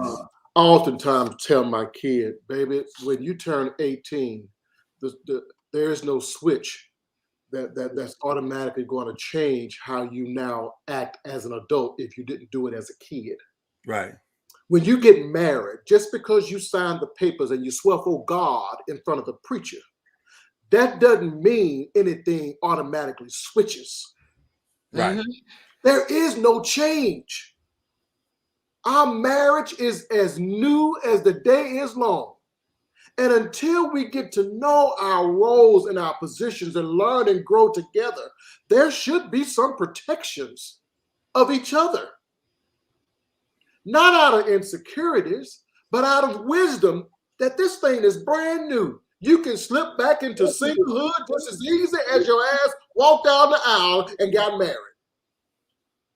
In your mind. You can slip on back. Yeah. It's so brand new. Yeah.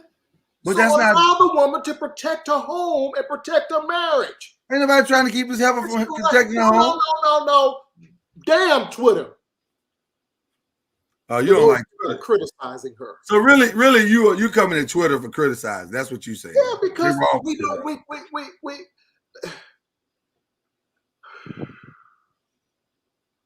it would be different if we had holistic, real, wonderful relationships and marriages. And we're coming from that standpoint of criticizing her. I don't believe that's the case, because if you are in a holistic, healthy marriage, you understand that she's in a newlywed stage. Yeah.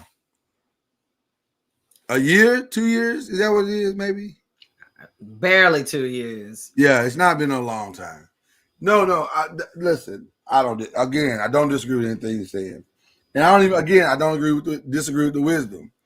But coming in hot right from the beginning is his understanding of, nigga, you just got married, which means you gotta walk different, act different, function different. That don't mean nothing to most black men. It really doesn't. It don't mean shit. Listen, it don't matter if it don't mean it. That's what it is. That's what it is. Games down. Well, I ain't gonna tell him that. Hang out with our boys. Come on. Hold on. I ain't gonna tell him to put the video game down, because some nights maybe that video game is saving his ass. Because either it's video games or he in somebody's DMs. And if you got to choose in the beginning stages, maybe you just say, listen, until you can get your sea legs under you, pull up Call of Duty. I'd rather have you pull up Call of Duty and I know where you are and know what you're doing than you be in somebody's, on somebody's. But some women don't understand that. It's almost all or nothing. Stop playing them video games. Listen, if that boy was playing video games when you was dating him, now you're going to get married to him and start talking about, I demand you stop playing the video games. There is a maturation that we all are charged with when it comes to marriage. That's what it is. And that maturation, like Jay said, takes time. But it's also our responsibility, both individually, more individually than collectively. Jay, you come on this show yourself and said, and I am applauding you while telling you you're full of shit all at the same time. You said that you were the one that had to fight. Good luck with that, by the way. Good luck with that. I'm about to do it right now. You said you had to fight for your wife at a time in your marriage where she didn't know how to fight. And she didn't want to fight. In fact, she had preferred not to fight. She was like, F him, I don't want to fight for this. And you fought it for her in spite of herself. You stepped up as a man and said, it don't matter if you want to fight. We said vows, we made commitment, we are married, you are my wife, I'm your husband, I'm fighting. Yeah. So I appreciate my wife and everything that she's done in the protection. I don't take it lightly that she's protected me, that she's kept me from hurt, harm, or danger, that she's been the eyes in the back of my head that I've needed many, many times. But I still got to face the world. And I still got to face the front. And I still got to face all of those things. And I still got to choose every day to do what is right. That's my responsibility. So yeah, she's had my back, just like you had your wife's back. But at some point, she had to step up and be a wife. We all got to take responsibility for the role that we play in this beautiful thing called marriage. You know, I know it takes time, nigga. I know it takes time. It takes time, Lord. You don't get over there all late. It takes time. But you still got to take the time. You know, I am not a ego-driven guy, which is why I put all my shit out here on this here podcast. We appreciate it. He ain't gonna tell it all, is it? And you should know by now. I pretty much tell it all, right? I'm not an ego-driven guy. But my ego kind of perked up when you told me you was gonna prove that I was full of shit, and I'm still waiting now. The full of shit part is this. You are. Your mama knows. Was looking up at the sky and said, "Now we gonna get to this soon about how he full of shit." Well, you missed the lesson. The lesson is you did exactly what you said you didn't have to do. You stepped up, man. You're the reason why your marriage is the way it is today is because of what you have done in your marriage. The decisions that you made, the choice that you've made to be the man that you have desired to be for your wife. And let me tell you something. I do believe Oprah will whoop an ass over you. I do believe that. She's Jamaican. They cut. That's what they do. But I also believe that you want your marriage to work more than anything else. You've proven that time and time again. So because I know that about you, because I'm confident in that about you, and that you choose that each and every day and have done so since the start of the marriage, I got to give you your props, brother. You in there. It had nothing to do with her giving my mama giving you her advice, or her not letting people come over to the house, or whoever came over to the house. You chose it. Jay, we have Oh, I see where you're trying to go. You ain't. I've already gone there. I've gone there. Listen, I went there so smooth. Your ass didn't even know I was there. I did 3 laps before you ever realized I was there. You chose to do the right thing, despite any choices that she made, despite the background that she had. Let me tell you something. My loving wife has some challenging friends. You know who they are. We've talked about it. We met one, right? I met one before I even met you.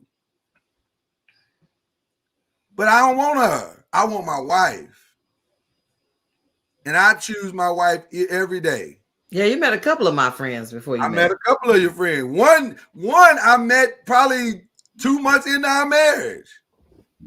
And I was like, oh my. She's I think one of them you dated. That's not true. I didn't date none of your friends. Yeah, you did. I did not. My sorority sister? That was you calling her your friend? Because I ain't never see y'all hang out. Still my sorority sister. Whatever. Y'all wasn't buddies. You don't even like her. Mr. I don't like her because she dated you. Yeah, y'all get off of that because that don't matter. Mr. NOIZ, you was trying to say that I was protecting my wife. Were you not?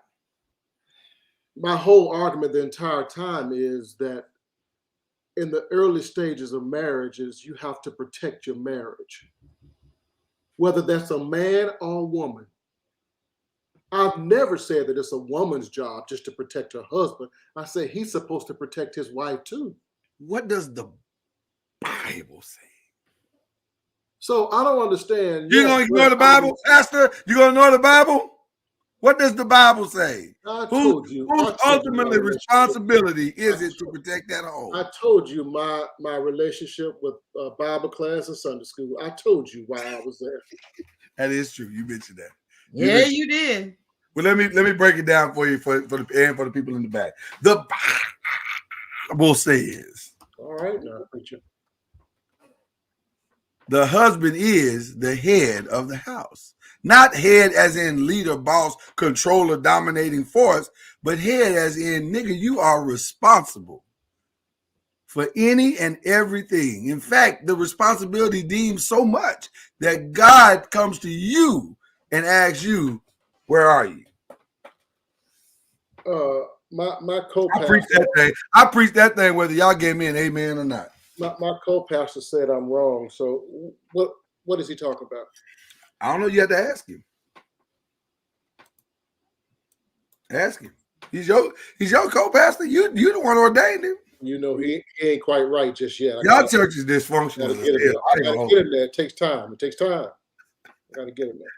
Y'all church is dysfunctional. I ain't gonna hold you. It is dysfunctional on many levels. I don't understand it. I'm gonna say this one last thing seriously. We as a people have to do better than to look for what we perceive as flaws in people's marriages. And we need to start building marriages and supporting people that are doing their best to build theirs. Instead of trying to throw darts at the damn woman about her insecurities, not you, but in particular, I'm just saying insecurities and, right. And he possibly a hoe and the mama been abused. And instead of throwing darts at people, why don't we lift up marriages? Well, that ultimately is doing the best they can. That ultimately was what the topic was to unveil today anyway. People spend more time wanting to eviscerate you than to build you up. And we end up we got to hide behind the walls, which is why, listen, we got to hide behind the walls a lot of time, which is why, I'm all for NordVPN, because what's most important is peace of mind. Nothing. And that's what, nothing's more important than peace of mind. I mean, that's why NordVPN is here, to give you peace of mind while you're online. And with all the threats that you face today on the internet, it's more important than ever to be sure that you have the best VPN you can get. Because NordVPN is the world's best VPN service, offering the fastest connectivity, most servers, and next-gen encryption to make sure that everything you do online stays secure. Plus, you can use NordVPN on all your computers and devices. Maybe Kiara and Joy and all them need to use NordVPN. No matter, because you don't matter the operating system, because NordVPN's unlimited bandwidth, you never have to worry about a slow connection either. And plans start at under $4 per month. So grab your exclusive NordVPN deal by going to nordvpn.com/believe or use the code BELIEVE, BLEAV, to get up to 70% off your NordVPN plan. Plus, one additional month free is also risk-free with Nord's 30-day money-back guarantee. Slide that. Beautifully done. Listen, seriously. All joking aside, if Twitter had access to my marriage from the early stages of my marriage, I would have been told what a fool I was to put up with what I was putting up with. Amen. Ninja, is you crazy? Yeah. Let that heifer go.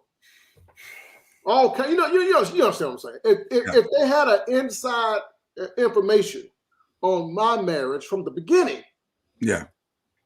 But listen, I in the words of these Christians walking around here, I truly am blessed and highly favored because I stayed in my marriage. Did you think you were enough? Oh, I knew I was enough. How? How did you know that? I didn't leave home with the insecurities of whether or not I was a good man. I knew I was a good man. But how do you know that if you ain't never been married? Like, how do you know? I didn't need to be married to see what flawed marriages looked like. I didn't need to be married to see what was destructive in marriages. And I knew from the very onset I would never destroy my marriage. Listen, I told my wife, I had shared this story before. I'm going to share it one more again last time. Sure. No, well, I From don't the promise very that. beginning of our relationship, I told my wife, I said, when I'm on my deathbed, facing the good Lord above, I want you to know that I never cheated. Mm. That was a proclamation, a statement from the age of 20 that I knew I would never do it. Right. You got ninjas walking around here insecure, doubtful. Well, I don't know. Never say never. There are some things you should never say. You should say never about. Should you ever leave? Because Stefan said, how much is enough?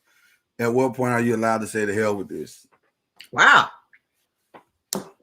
Now that's a powerful. Now that's the only thing Stefan wrote all day that I agree with. That's a powerful question. That other shit he was right. I was like, what the? Well, I agree with his best transition to a plug. Yeah, I thought that was really good. That was good too. But that's a damn good question. It is. Powerful question. I listened to Al talk about his situation. We've talked about it privately, and I won't share his testimony because it ain't mine to share. Amen. But I'll say this. I see why he left. I do. I see why he left. Would I have left? I don't know. I'd like to think that I wouldn't have, but I don't know. If I had gone through what he went through, I don't know. One of my favorite biblical stories is Hosea and Gomer. You talk about a fool, bruh. You bringing on babies that ain't yours. She's a full-on hoe. Like, she is a true hoe. She might be the queen of the hoes. And he stayed through all of it. And many would call him a fool.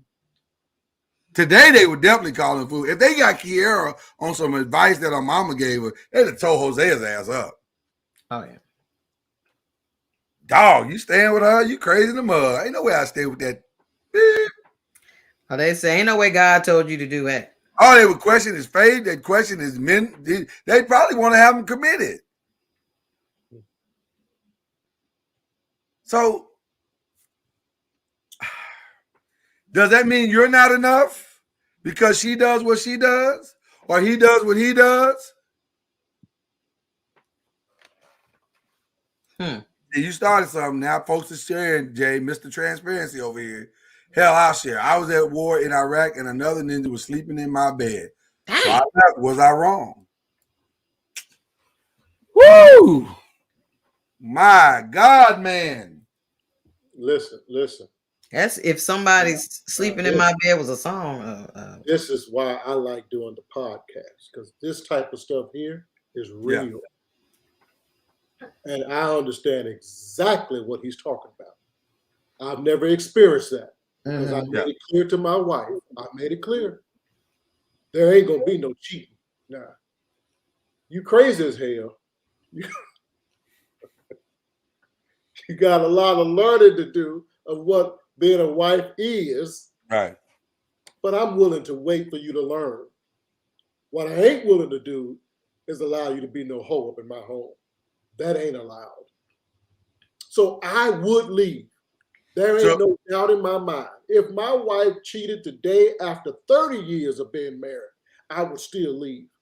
Infidelity is not an option. Why?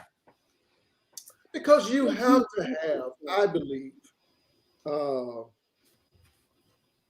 trust. There is nothing that causes restless nights more than a woman or a man sitting there wondering what their spouse is doing. Agreed. And I promised myself that would never be the story of my marriage. And I meant that. And I worked my ass off to achieve it because I had to prove myself trustworthy first. Yeah. Oftentimes, that what you really want, you have to display it and model it in order for it to actually come to pass. We waiting on somebody else to do it when actually we got to do it. If you want more love, show more love. If you want more trust, give more trust. Be trustworthy. I've never cheated on my wife. Never wanted to. Sound like it's a butt there, man. You change your tone with the way you said that. I'm about to share something. I've never cheated on my wife, never wanted to. Hold on now. Just because Stefan shared his shit. Hold on, listen. There was a dark day though, after my mom and my brother and my grandfather passed, that I lost my way. Not into a relationship, because I wouldn't do that, but into questioning all of my decisions. And a friendly face tried to talk me out of it and say, hey, well, maybe you made some mistakes and they can be rectified.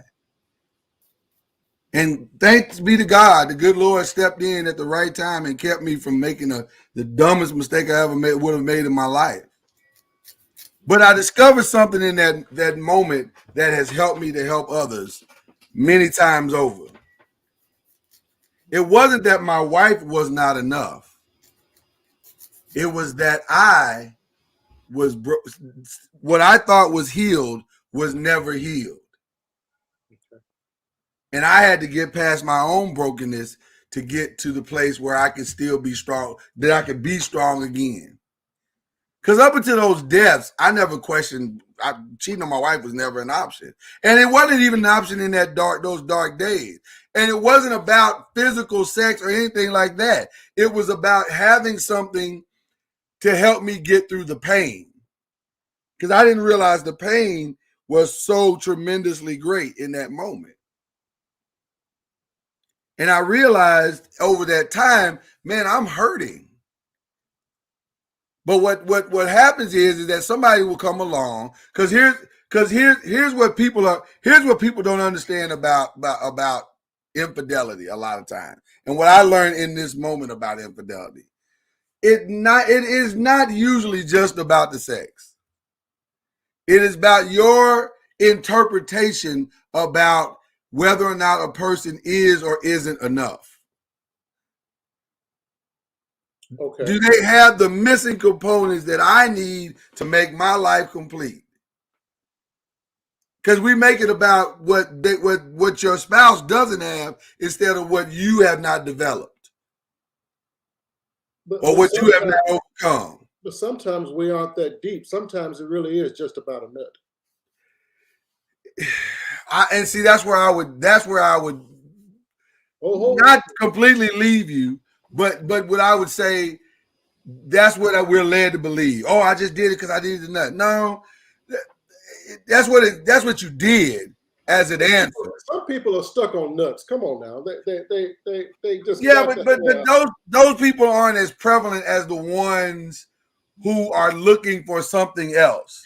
This is out there. This is at in a place of grieving. When you're grieving. Yeah, for me it was grieving. I was in such depth of grief that I was looking for an exit strategy and couldn't find it, because it was just perpetual. This grief had gone on for almost a year, and I'm like, my God, I had gone through my own little pandemic. It was like it just wouldn't stop. And every day I'm grieving, I'm crying, I'm emotional, I'm this, I'm that, and the other, and there was no relief. There was no, But what it did is illuminate some personal things in my life that I needed to deal with, and I dealt with them. And then it made me better to having gone through that thing. And it helps me, like you said, Jay, you tell us all the time, it also helps me recognize it in other people. So now I see what people are doing. Oh, I see what you're doing. You're trying to do that, you're trying to whatever. But it helped, for me, it helped me to see that being as a new wife, even though I'd been a couple of years in, when your spouse loses a parent, that's a whole nother season that I didn't have any familiarity with. I didn't know that as a married woman, when my husband loses a spouse, what I need to do is XYZ. I didn't know he needs me more now than than ever. But you know what? But you know what, Mama Noise, not to cut you off, but I just wanted to give you some reprieve there, because I don't know if it was in fact, that's not true. I do know it wasn't the singular event of losing a spouse. That was a big part of it, but it was that by the time I had lost my mom, I'd already lost my brother and my grandfather in the same year. So for me, it was a very unique set of circumstances that culminated into that final thing that kind of pushed me over the edge.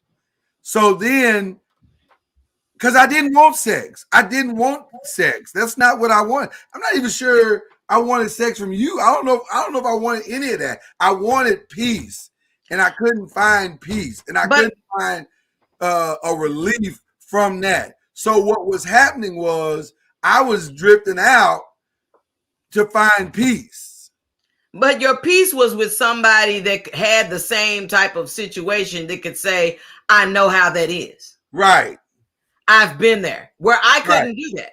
At that time, I had both of my parents, I think my grandparents were still alive as well. Grandparents were still alive at that time. So I couldn't relate to that. But then again, what we go back to from what we started in the beginning is I did not have that seasoned woman to say, listen, as a wife, whenever that time comes where your husband loses a mama, a daddy, a granddaddy, or whoever it is, the way you can help him is to be there, be available, listen, so because this is not business as usual. This is circumstances that require you, all hands on deck. So, and it was a dangerous time because I was lost. I personally was lost. I was so lost. I was like, I just want this to stop. I just want this pain and this frustration and this grief to stop. And who can help me stop? My wife seems like she don't know what to do. My friends don't seem like they know what to do. They've kind of disconnected. I don't know. So I was just lost. And thank God woke me up before it got really bad. And please believe, as Cuz said, with the taking of the bullets, as the woman or the wife that's standing there in the gap, please believe that my fists were very capable of functioning properly if need to step in and cut the food, because I'm saying my husband is in a state right now where I need to be jumping out the foxhole, letting you know that he ain't in this foxhole by himself. I'm in this foxhole, and if I got to protect the foxhole, it's finna go down basement. Right. And ultimately, I'll say this too. Ultimately, that time, I think, saved our marriage, to be honest with you. It saved it because it made you kind of step up into a role that you had never stepped into before. And it made me, forced me to deal with all the grief and to find our peace again. But it wasn't easy, though. It wasn't easy at all. It wasn't easy at all. We got lost for a minute. I mean, and I didn't realize how much of an unspoken thing that is in the body of Christ, because when we did our show, I Still Do, on the loss of a spouse, there were many people that were inboxing us, reaching out, saying nobody talks about this and help. Nobody talks about it in a way that would help couples to know what to do, or at least try to give them some insight on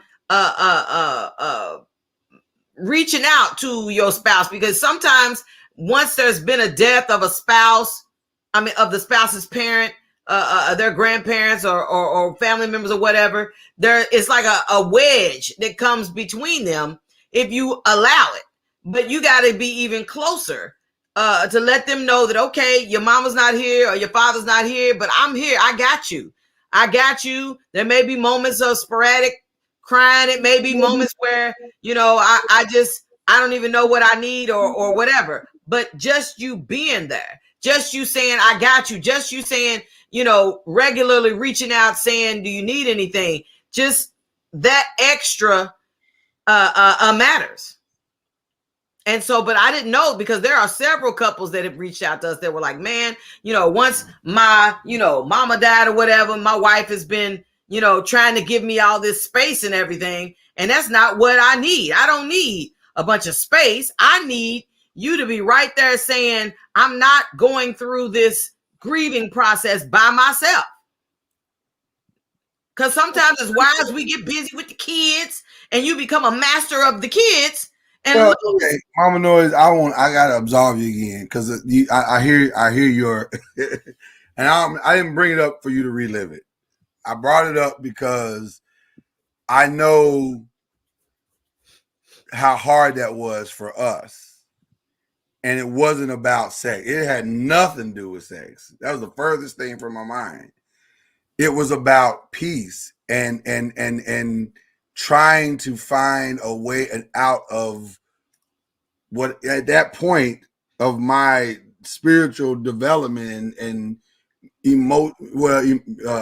maturation of manhood. I was still, I think in my mind, very young. You know, I think I was early 30s, late 20s, early 30s. And I just want out of this. How do I get out of this? How do I get out of this entire experience? Because I hate it. I don't like it. And I kept fighting, and mom kept praying, and mom, being Mama Noise, kept praying. And through it all, you know, I did finally break away from, you know, the influences and the people that were trying to pull me away. But at the same time, I knew I didn't want to lose my family just to find peace from this grief. I didn't, you know, so it was an amazing battle. And I'm sure this is one of those things we're going to write about at some point, the depths of all of this, because it really was something that was quite fascinating. But the point of what I'm trying to make is it's hard. It's really, really, really, really hard when you don't know what the support system looks like. And I don't know, we got through it, but it was hard. It was really, really hard. Well, the chat is responding. Yeah. You just want me to read Chad's statement? That's what Okay. Would you like to read it? Go ahead. Chad says, when I lost my mom, I just had a newborn. Then lost my mom trying to navigate both things. The hardest thing I ever had to get through. Yeah. So I understand what you're saying, you know, about you put the protections in. And listen, it would have been nice for Mama Noise to have known, don't let anybody in your house during this time. But she didn't know that. That didn't make a difference. So that didn't make a difference if I let nobody in my house. This is an amazing conversation.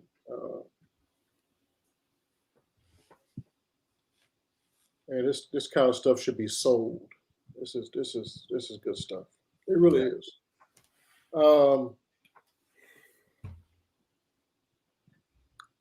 Miss Tara said that people cheat because of attention. They need attention.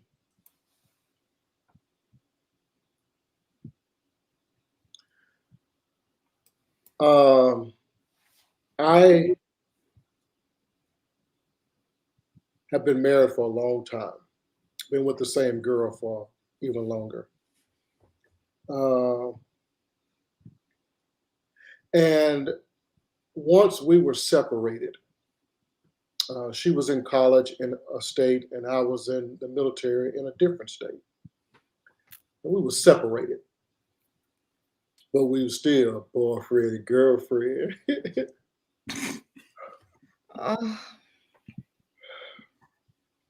But I was lonely. and I wanted some ass. Oh my gosh. So I broke up with my then girlfriend, my now wife. He did sniggle a little bit too, Kara. You're right. He did sniggle. We'll address sniggling a little bit later, but yeah, right. I broke up with her because I no longer wanted the separation. I wanted somebody with me. I wanted some attention. Mm-hmm. So I broke up with her and found me actually another Jamaican. Jamaicans seem to like this meat for some reason. I don't know what it is. I can't do it.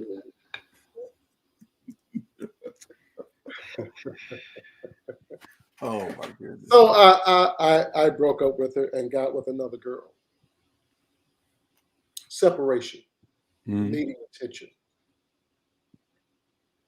After I got a little bit older, I realized just how immature that was. I didn't cheat because I needed attention. I cheated because I was immature. And I say that because in our marriage, there has been separations. My wife works out of town right now. She's gone all week, just about. I'm home alone. There's been times when my wife has worked at different states for a year. And I was home alone with our daughter. You're talking about lonely. But I didn't cheat. Mm-hmm. Why didn't I cheat this time? But I cheated that first time. Even though I didn't cheat, I broke up with her. She says I cheated. Yeah. She says I cheated because she says you knew what you was doing. That's true. That's true. But I didn't cheat these other times when we have been separated. It's because my maturity level is different. Just as lonely, still a man and still need attention. Or ass, as you said earlier. Yep. Still need ass. But I don't cheat. Yeah. Because of my maturity level. Yeah. People cheat, generally speaking, because of immaturity. Now, we have different reasons why. We will cover it up in I'm lonely. We will cover it up in I'm broken. We cover it up in all these other different reasons. But the reality is, as you get older, you realize, look back on it, I was really just too immature for that moment.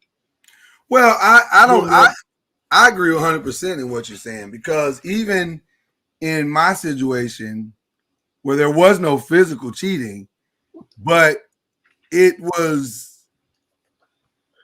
I'm attached to someone to help me through as opposed to dealing with my own stuff.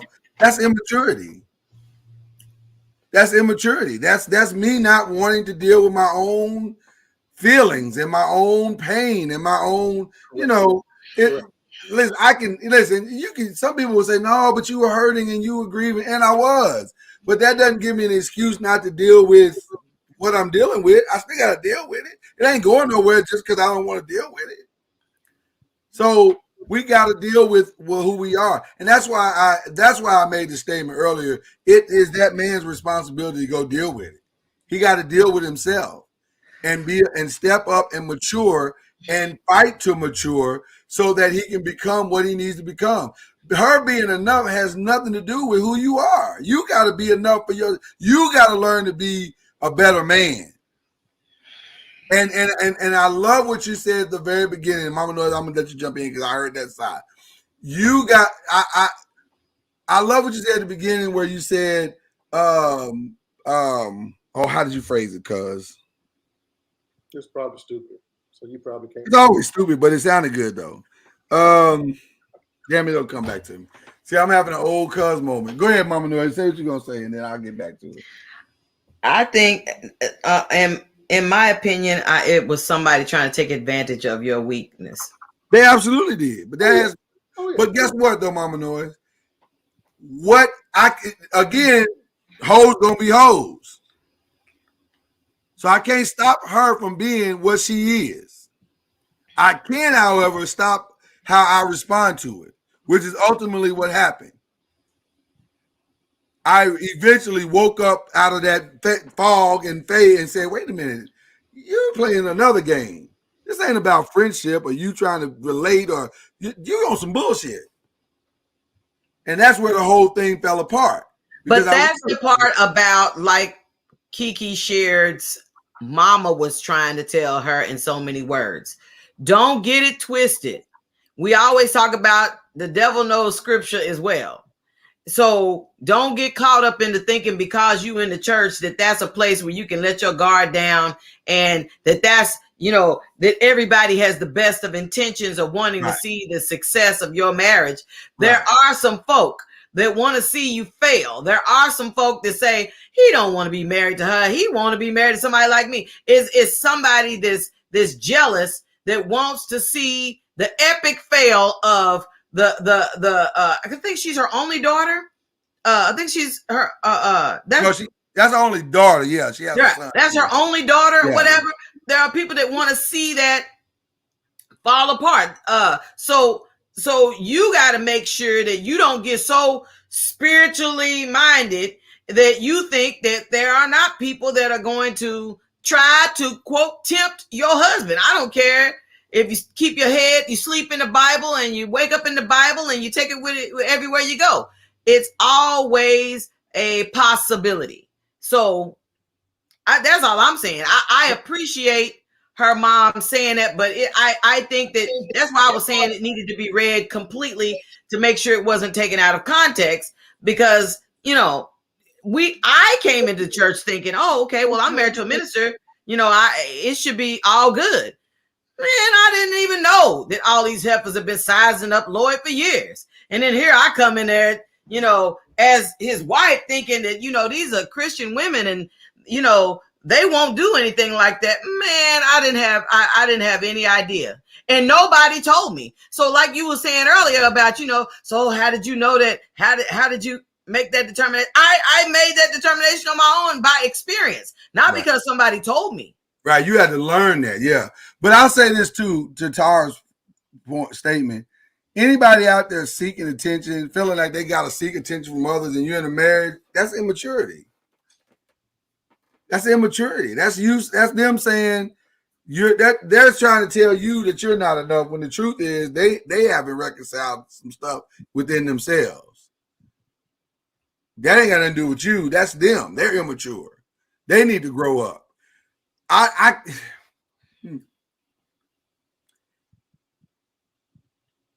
love Cuz's story. One of these days we're gonna just turn Cuz. We might do that Thursday because Thursday's show, y'all, is about love stories and how do I love thee, and you know we might share some of our stuff. But I love what really made me honor Cuz not just as a friend, but as a black man, was when he really broke down. And I'm not going to ask him to share all of the details here on this podcast. Now, if he does, that's up to him.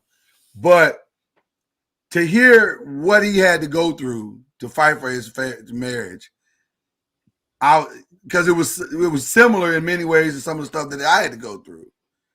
And I said, man, that's a real man right there. That's a real man. Real men don't mind. Real men don't need the validation or the rah-rah. They appreciate it when they're cheered and celebrated, but they're gonna fight. Once they commit to the marriage, they're gonna fight no matter what. But we appreciate the cheerleader, you know, on the side saying, baby, I got you. You go. I appreciate every time my wife opens up her mouth to cheer me on. And when she appreciates what I'm doing, I appreciate that. But it doesn't stop me one way or the other. I got to keep going because I love them. I committed to them. I'm the husband. I'm the father. I'm the leader of my home. And I got to keep going. Somebody in the chat said I needed my own Netflix special. I sure would love to know what the title of that Netflix special going to be. Oh, man. From the Got a couple of titles, but I from want to know the what they think. baptismal pool to the blessings. Mhm. Something in that area. Something in that area. Oh my gosh. Wow. Something. Listen, we share some heavy stuff here. We're not afraid. I mean, ain't no fear.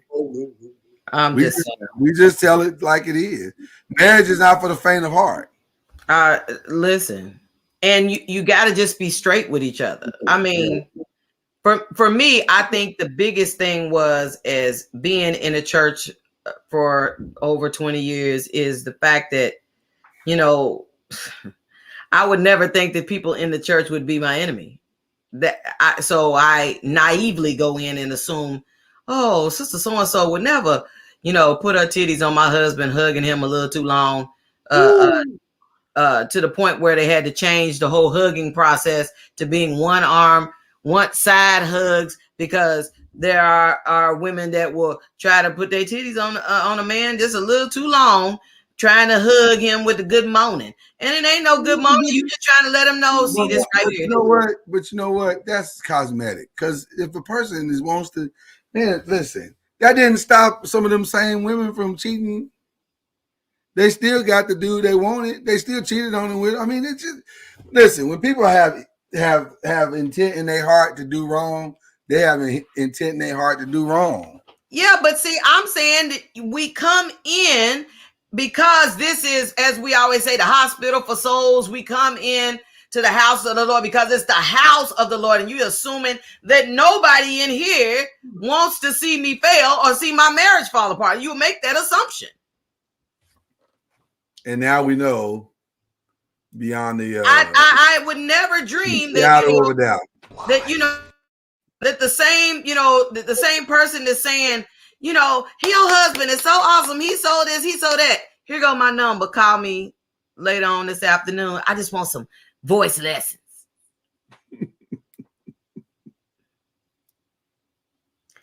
I'm telling you, Sora. Listen, Tara. I'm saying naively, I came into the church as a clean slate. I came in with because see, here on Talkin NOIZ, we got Al and Lloyd with and Cuz with having grown up in the church since we to a grasshopper and all the way up through life. I didn't have that experience. So then here I am getting married to a minister going, oh, well, all is right with the world. I done gave my life to Christ at a later time in my life. And then I marry him and I'm saying, he's all right. So we all right. But I didn't know anything about the culture of the church. Here's what I'm trying to explain to you. And this is why I said what I said earlier. That side hug thing wasn't to protect your marriage. That was to protect that church. They trying to come up with something to be able to say, oh no, we don't do that here at this church. We don't do those type of things. This is our culture right here. So it looks like that's not what happens there. When the truth of the matter is, what we have discovered is that it absolutely happens there. It happens through the side hug as opposed to the front. I didn't even know nobody was in jeopardy to even have a front hug. But that's my point. The people gonna do what they're gonna do. They're gonna do what they're gonna do. If they and we have to choose what's right. We have to choose it. My heart I'm feeling as a believer, if we're all being held accountable to God, I'm thinking that one place I don't have to always have my fist up ready for some drama is in the house of God. But you got to remember, everybody feels like the accountability to God starts. Well, I say everybody. A lot of people don't feel like accountability to God starts until they die. Oh, while I'm on this earth, I can do what I want to do. But when I die, then I got to stand before God and give account for all of that. Okay. Well, I made that assumption, and you are an oak. Well, I'm just telling you how some people feel. That's some heavy stuff we're talking about right now. I get it. It is heavy because Tyra was like, look, what about multiple baby fathers and the divorce rate? I didn't know anything about that.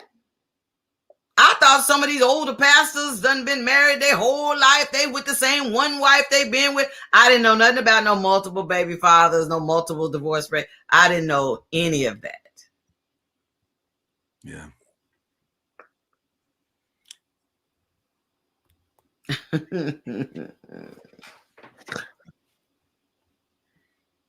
Deacon, Pastor Cuz, you need to help the people right now. Help them. Listen,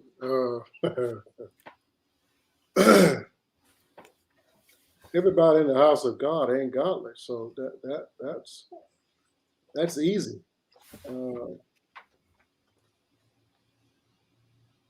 And the reality is, for me, and this is where I'm off on the religion part.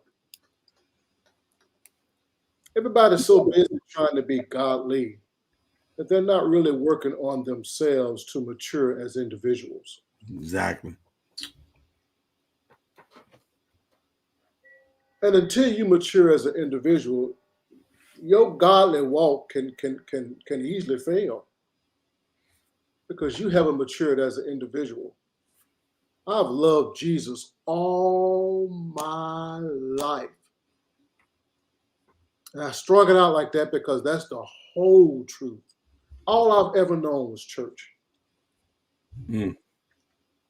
But until I matured, I was screwing everything in the church that I could. Until I matured, I didn't fully understand the value of women other than what was between their legs. Mm-hmm. I had to mature.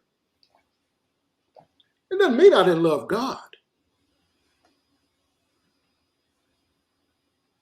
So many of us, we're running up to the church house every time the front door is open. We're in the church house. We can quote the Bible from front to rear. But as individuals, we still haven't matured. Yeah. I want to extend that out to what you said with Black Twitter. I think Black Twitter is an open exercise in emotional, psychological, social, and mental immaturity. We refuse to allow ourselves to see possibilities in others. And so because we refuse to allow ourselves to see possibilities in others and divergence of growth and thought, we attack what we don't understand and what makes us uncomfortable. So when you see a Kiki Shear saying, I'm gonna protect my house and ain't none of my friends coming over, what you're ultimately seeing is yourself saying, well, I can't have nobody, I don't want my man to get stole. Well, listen, it's possible your man could get stole. It's possible. If he don't want to be there, if he's immature, too immature to do the things that he's supposed to do to stay there, it's possible. It is possible. We have to decide that we're going to do the right thing all the time.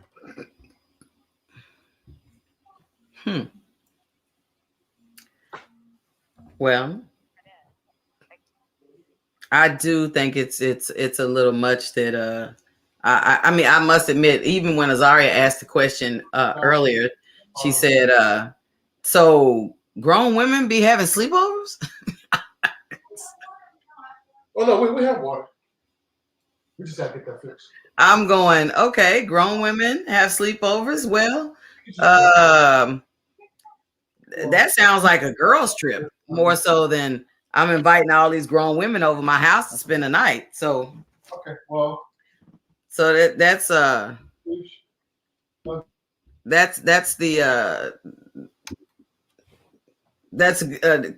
perspective. I didn't think of it like that, but you know, I figure, okay, Good point. I missed that point. I'm sorry. I got a What was the good point? What happened? emergency call that wasn't an emergency call. So I'm sorry. Say it again, George. It was just simply that Azaria posted, she said she didn't know that grown women had sleepovers. That's what I said. Grown women do have sleepovers. They drink wine and they get in their pajamas. Grown women still do that. It's just more of an adult thing. What Lifetime special have you been watching?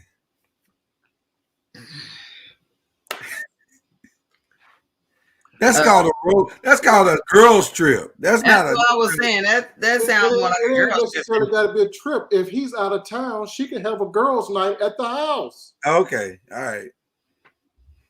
Okay. Listen, it is healthy and whole for a woman to have friendships with other women outside of a marriage. I absolutely agree. I absolutely agree with that. It's a good thing for men to have healthy relationships with other men.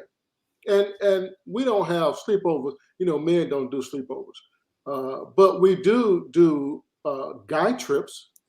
I take friends with my guy friends, and we go to a cabin and hang out and smoke some stogies and drink some good liquor. Why you say it like you were 61? Drink some good liquor. What was that? Talk the way most men can't talk in front of their wives. I can say anything in front of my wife, but oh God, most men can't talk in front of their wives. So when we take our men trip, they're able to express themselves. That's a good thing. Yeah, I think Key and Pell did a sketch on that. It's very true. All right.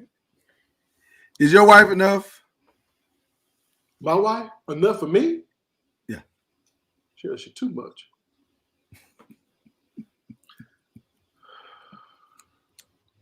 Does she know that? Bada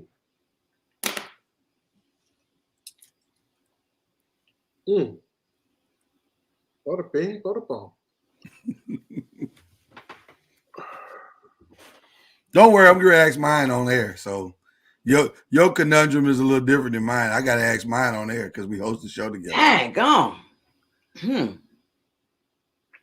The reason why I'm pausing is because every now and then my wife will say some extra stupid shit that I think is stupid. Like what? Give us, if you don't mind sharing. Well, I mean, just sometimes every now and then something will come up and there'll be some doubt somewhere. Not that there's infidelity in the marriage, but Right. But just something that just says that you don't love me as much, or you what? Every now and then. That ain't nothing but the devil still doing what the devil tries to do. Yeah. Seek and destroy. Well, I believe there are spiritual wickedness that will always try to attack your marriage. That's why you always have to reinforce it. You can never stop working on your marriage.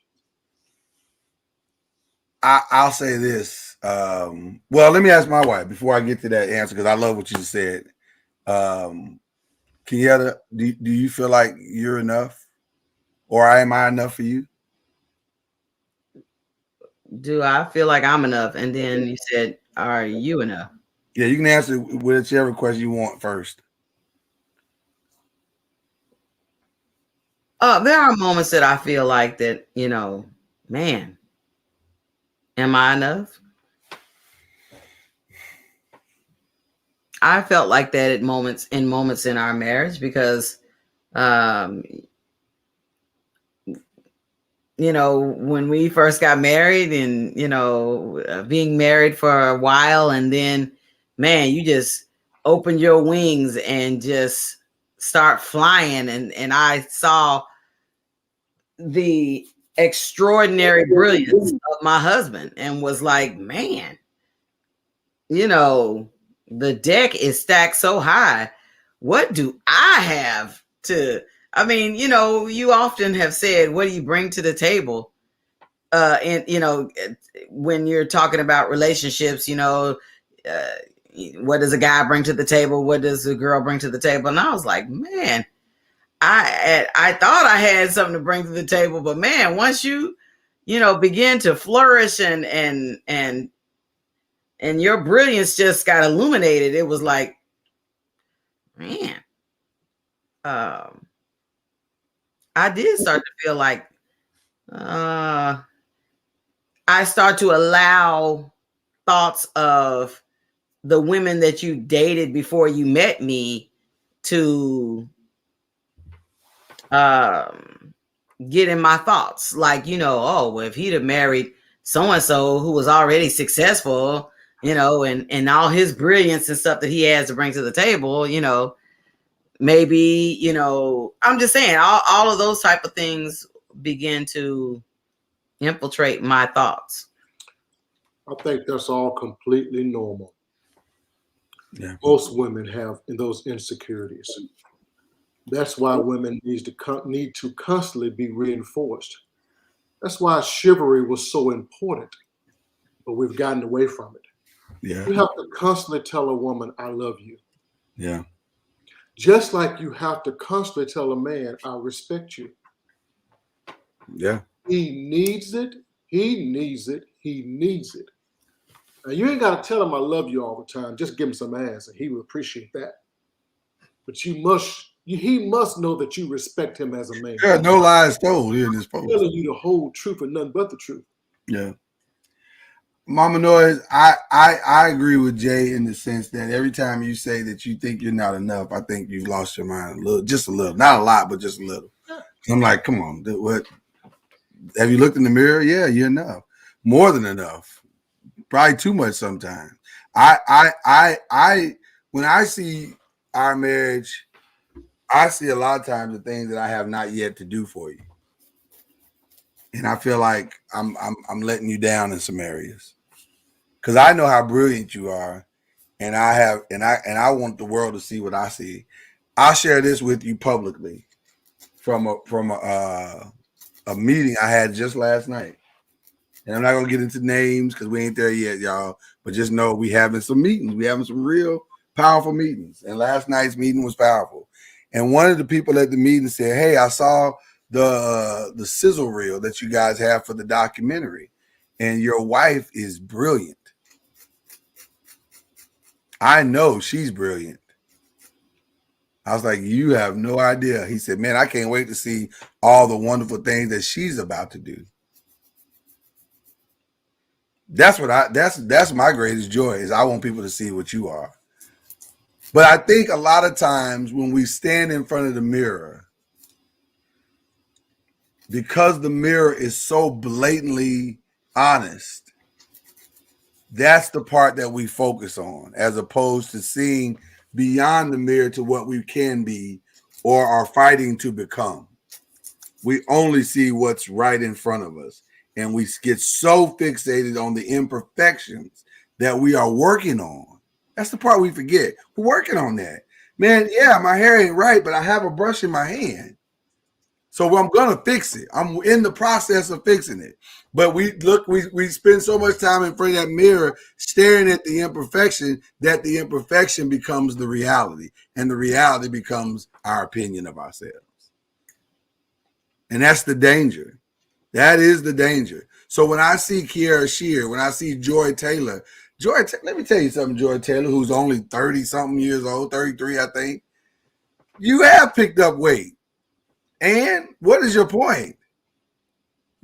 When that fool says on the internet, this guy who couldn't even possibly come close to obtaining you as a man says, girl, you done got big. I sure have, because I like to eat. But just because I picked up a little bit of weight don't mean I don't look good.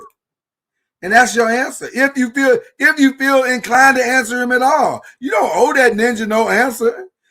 Everybody ain't gonna stay this thin. Everybody gonna listen. We grow, we get older, we mature, our bodies mature, and we become more. Them some big ones. And that's okay. But I think the listen, I know who I'm dealing with. This is a different kind of pastor right here. It's a different kind of pastor here, Mama Noise. You know that. But that's my point. We change. And guess what? Not just physically either. We change mentally, we change emotionally. We're not who Jay is at 52 is not who 53 is not who he was at 23. That's just how it is. I can go all day and go all night when I was 23. Yeah. I remember those days. I'm sorry, I drifted off. I drifted off. Because we all tell each other that lie. Let's go all night. And now I'd be like, I could. I swear I could. Yeah, no, I could go. I was like, I can hang with the best of them, but I'm saying now I don't want that.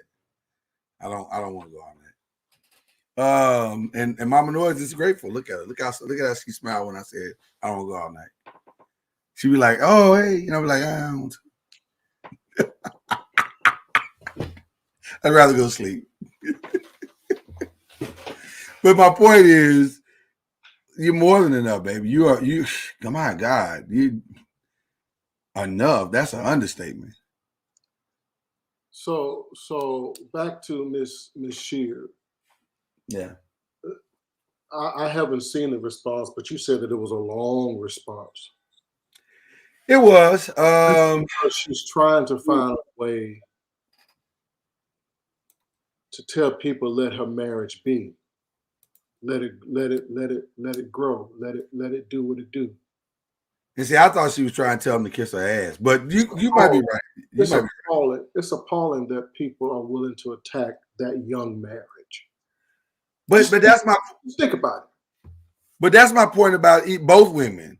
They're willing to attack both of them because they think they can, or they think they have a right to, or we're willing to ignore the obvious that stares us in the face is that we're all a work in progress and ain't none of us got this figured out. Right. So the people that's willing to attack them are a bunch of broken asses. Right. Whole people don't attack people. Right. Whole people want to lift up people. You know what's funny? Attacking you. You know what's funny about what you just said? Most of my time when I engage on social media, I don't engage a lot of people on social media. I just don't. But when the few times I do, my wife will tell you, it's probably to say something encouraging. It's probably to say something to that person. With all due respect, tell the person that said that to you to go kiss your ass. Something of that nature.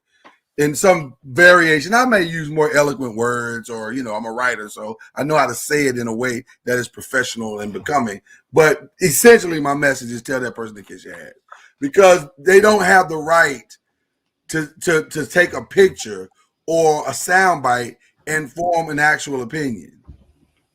That's not fair. And you are living your life out loud for their benefit. Be grateful that I even shared anything to you. I don't have to share nothing with you. So anyway, it's an interesting conversation. We didn't get to the Nick Cannon side of this. Because that's going to take a little longer, quite honestly. If we're being honest, that takes a little longer, because when you have that many baby mamas and you're essentially kind of telling them all that they're not enough. So, I don't know. This is just for Ron because he missed it. Ron, there you go. That's Joy Taylor. Okay. What's her name? Joy Taylor? Joy Taylor, yes. All those are the same person? Yeah. Oh, yeah. I didn't know they were all the same person. Yeah. That's what I was saying. She picked up weight. Changes. You notice the size changes? Yeah, she picked up weight. Yeah. Okay. That's okay. But she must have implanted those boobs. She didn't just grow in the boobs like that, did she? If she had some babies, she did. No, she had no babies. I think she's pretty booby right there in her skinny. No, not in comparison. Well, not that one. Well, we can't tell. We can't tell in that one. But that one you can. That don't look like any of the other ones. See, I disagree. I think. Well, they say you thinking of cold peanut butter? Yeah, she is. That's true. Yes, sir. I don't know the pace of what I do. I just love it, Mama. I think we are a broken society that has decided that it's okay to celebrate brokenness and to highlight it in others. Well, that's So because we don't want to be broken by ourselves. So yeah, we try man. to highlight yours in order that mine doesn't stick out as much. Or it makes mine feel more justified. Right. My shit don't look nearly as raggedy once I look at your shit. Right. What I perceive to be broken. Yeah. I applaud the mama. Seriously, I applaud her. And I applaud her for being willing to share it and tell it. My mama said, we need old kids to start talking like that. My daddy told me. Yeah, that's true. That, you know what, she been riding with her mama for a long time, ever since the safest place in all the world is in the will of God. Just, singing that little girl singing a solo in the Kojic church. The Clark sisters, period. She's been riding with all her aunts too. Yeah, man. She believes in her family, and I don't think there's anything wrong with that. I don't think there's anything wrong with it at all. But I don't want. My only thing to her would be do what you feel like you need to do with your friends, but also challenge your husband to step up. He got to be a man. He got to if you want this marriage to work, keeping your friends away is only not even a quarter of the problem. He got to step up and be a man and help him. Maybe help him find some friends or find some couples that you respect and put him around some men that will sharpen him. Iron sharpen iron, you know what I mean? But if you think he's some deficiencies in his ability and understanding of what manhood is, then the best way you can help him is to put around other men and challenge him. But you can only protect him so much. Well, I mean, he may already be stepping up. Right. That wasn't disclosed in the tweet. She was just discussing what her mama told her. Yeah, I just didn't like the implication because I know how the world works. And I knew it was going to come across that he was a weak-minded, horny-ass nigga who can't keep his penis inside of his pants. Oh. And that's probably not true. That's probably not true. It is hard to keep your penis inside your pants. Oh, my gosh. I don't know. Well, not that hard. It ain't just popping out everywhere, is it? Oh, my gosh. Listen, I do want to say this before we go. This Joy Taylor woman, that woman is gorgeous. God. Whew. I'm done. I just figured You feel better? You got it out, sister? That's it. One thing you never wonder is what I'm thinking. I'm going to tell you exactly what I'm thinking. You not sit there and wonder. The wonder in my soul. Let it up, let it out. I'm done with it. I don't know about that part right there. I just went through her pictures and I was like, shit, hell. Apparently, you look pleased. You look satisfied. She not married? No, she was engaged to Engaged? That ninja didn't marry her? No, she was engaged to a basketball player, and I think they canceled it right before the wedding. Listen, she comes from a family, a reasonably sized family. Her brother's a legend, and especially in Miami Dolphins lore. Jason Taylor, everybody knows who he is. Hall of Famer, and so they had a little money. So she just ain't gonna take any raggedy ninja. I think that's fair. She shouldn't have to. Step your game up, ninjas. Well, that's a loaded statement. I don't understand what step your game up means. Step your game up. Don't come with some raggedy BS. Don't some old nigga stuff. Just come correct. Be a man. Okay. Women don't want little boys. They want men. Because women, no, that ain't true. That ain't true. It is true. Women want to raise little boys? No, women don't do what they want. Uh-oh. You don't think women know what they want? Come on now. Come on. Come on. You know it's true. Man, we ain't got enough time to dive into off of that inflammatory statement you just made. Inflammatory. Women don't know what they want. That is not true at all. Just because we take a little while figuring out what we want to eat does not mean. I'm not showing the Sierra Liquor video, Ron. No. You say it's not true at all. That women know it, that don't know what they want? I think women know what they want. I disagree. You are a dichotomy, my brother. You are 1 minute telling women they don't know what they want, and then other times defenders of the earth. And I don't understand how you can do both. Listen, I can love you and point out where you are not 100%. I could appreciate you and still chastise you. What are you talking about? Okay. If they're wrong, they're wrong. If they're I'm right, talking about the fact that you just said women don't know what they want. I don't ride or die for women like that. Y'all think I do, but I don't. I hold women accountable. I also believe in holding men because they are the head, even more accountable. But now listen, what I'm saying about women don't know what they want, right quick, and then I'll shut up. I agree with that. Now that is true. They don't. I already said that. I said even though we take a little while on deciding what it is we want to eat. Okay. All right then. That part is very most women are hungry as hell. I don't think we're talking about the same thing. They just won't say it. They won't say it. They want a man.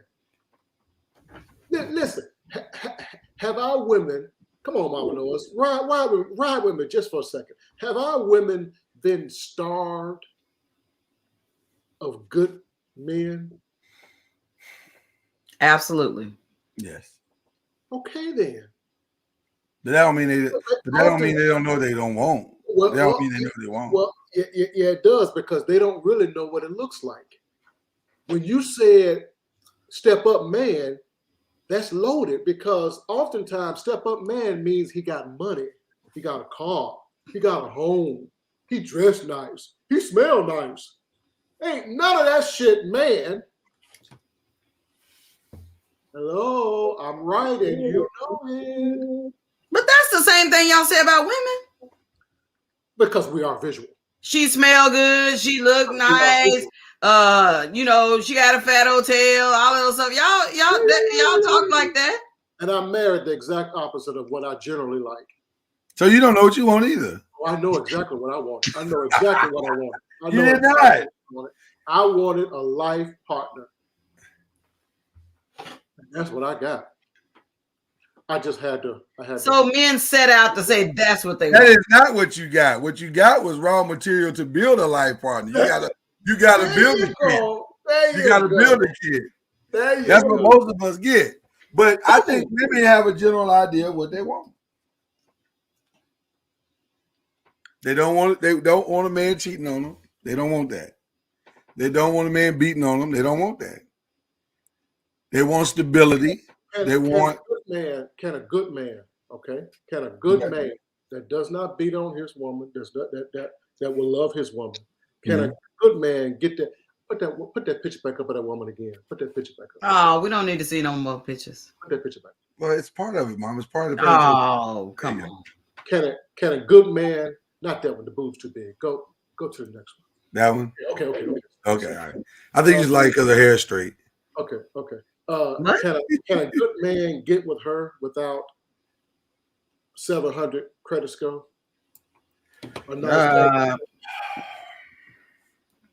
His own home, his own. I mean, you understand what I'm saying? I do. So we don't know what we want because that's what they tell you they want. What do you want in a man? Well, he got to have good credit. I don't know Joy enough to speak on her behalf. So let me start with that being said. However, I think a good man. What you're essentially saying, can someone with potential get someone as like that, as opposed to someone who's already achieved certain things? Can't. Well, I don't know. I don't know her like that. I don't know. I'm going to say I don't know. Typically, it has not happened. Thank you. But that's not to say. But women have, listen. Desperate times call for desperate measures. Sometimes the clock gets to ticking, and they say, "Well, shit, I got to just get in where I fit in, and I'll build a bear too. He build a bear, I build a bear."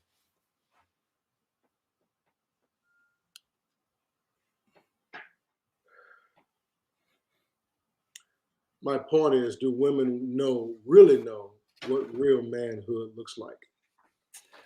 We gotta stop. See, why you bring up some of this heavy at the end of the show? I'll stop. That was so good. Okay.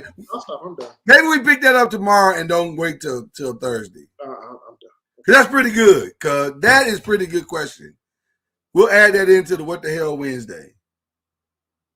We'll pick up tomorrow at Joy Taylor. She's pretty. She's a very pretty girl. Very pretty girl. I often wonder what the hell my brothers are thinking when I see a woman like that being single. You go, man, y'all stupid. Bruh, I don't understand. I do not understand. What are y'all looking at? Yeah. I see, and then I'm gonna make a very inflammatory statement, and some men are not gonna like it, but it's just my opinion. I look at some of these dudes and what they marry in the NBA or NFL, and I go, y'all don't want that? Okay. I mean, okay. I don't get it. I don't get it either, but maybe it ain't for me to get. But I'm glad they miss it, because that's how you end up with people like Mama Noise. Yeah, everybody look past her. Well, and the reality is they don't want to be a man in that woman's life. That's really what. Because that was my point. That was my point of saying step up. That was Mama Noise. That's why Mama Noise was single when I found her. They didn't want to do what she was ultimately requiring of them to do.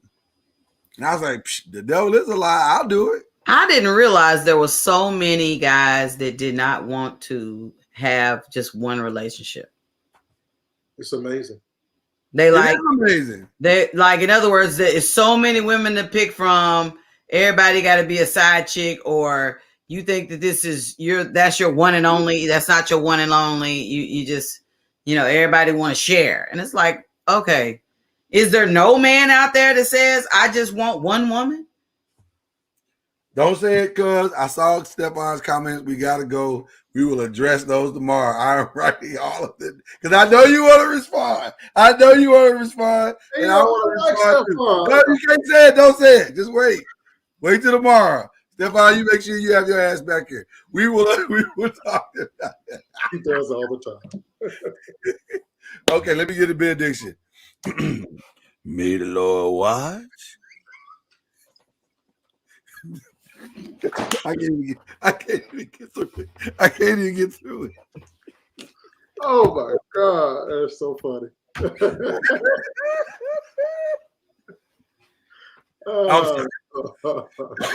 I was trying. I couldn't even get through it. Talkin NOIZ, this has been fun. This has been an amazing conversation, as we knew it would be. We'll pick it up tomorrow. And then we got more stuff to talk about. So come back tomorrow as we do it all over again. That's Cuz Noise. That's Mama Noise. We love y'all. Peace.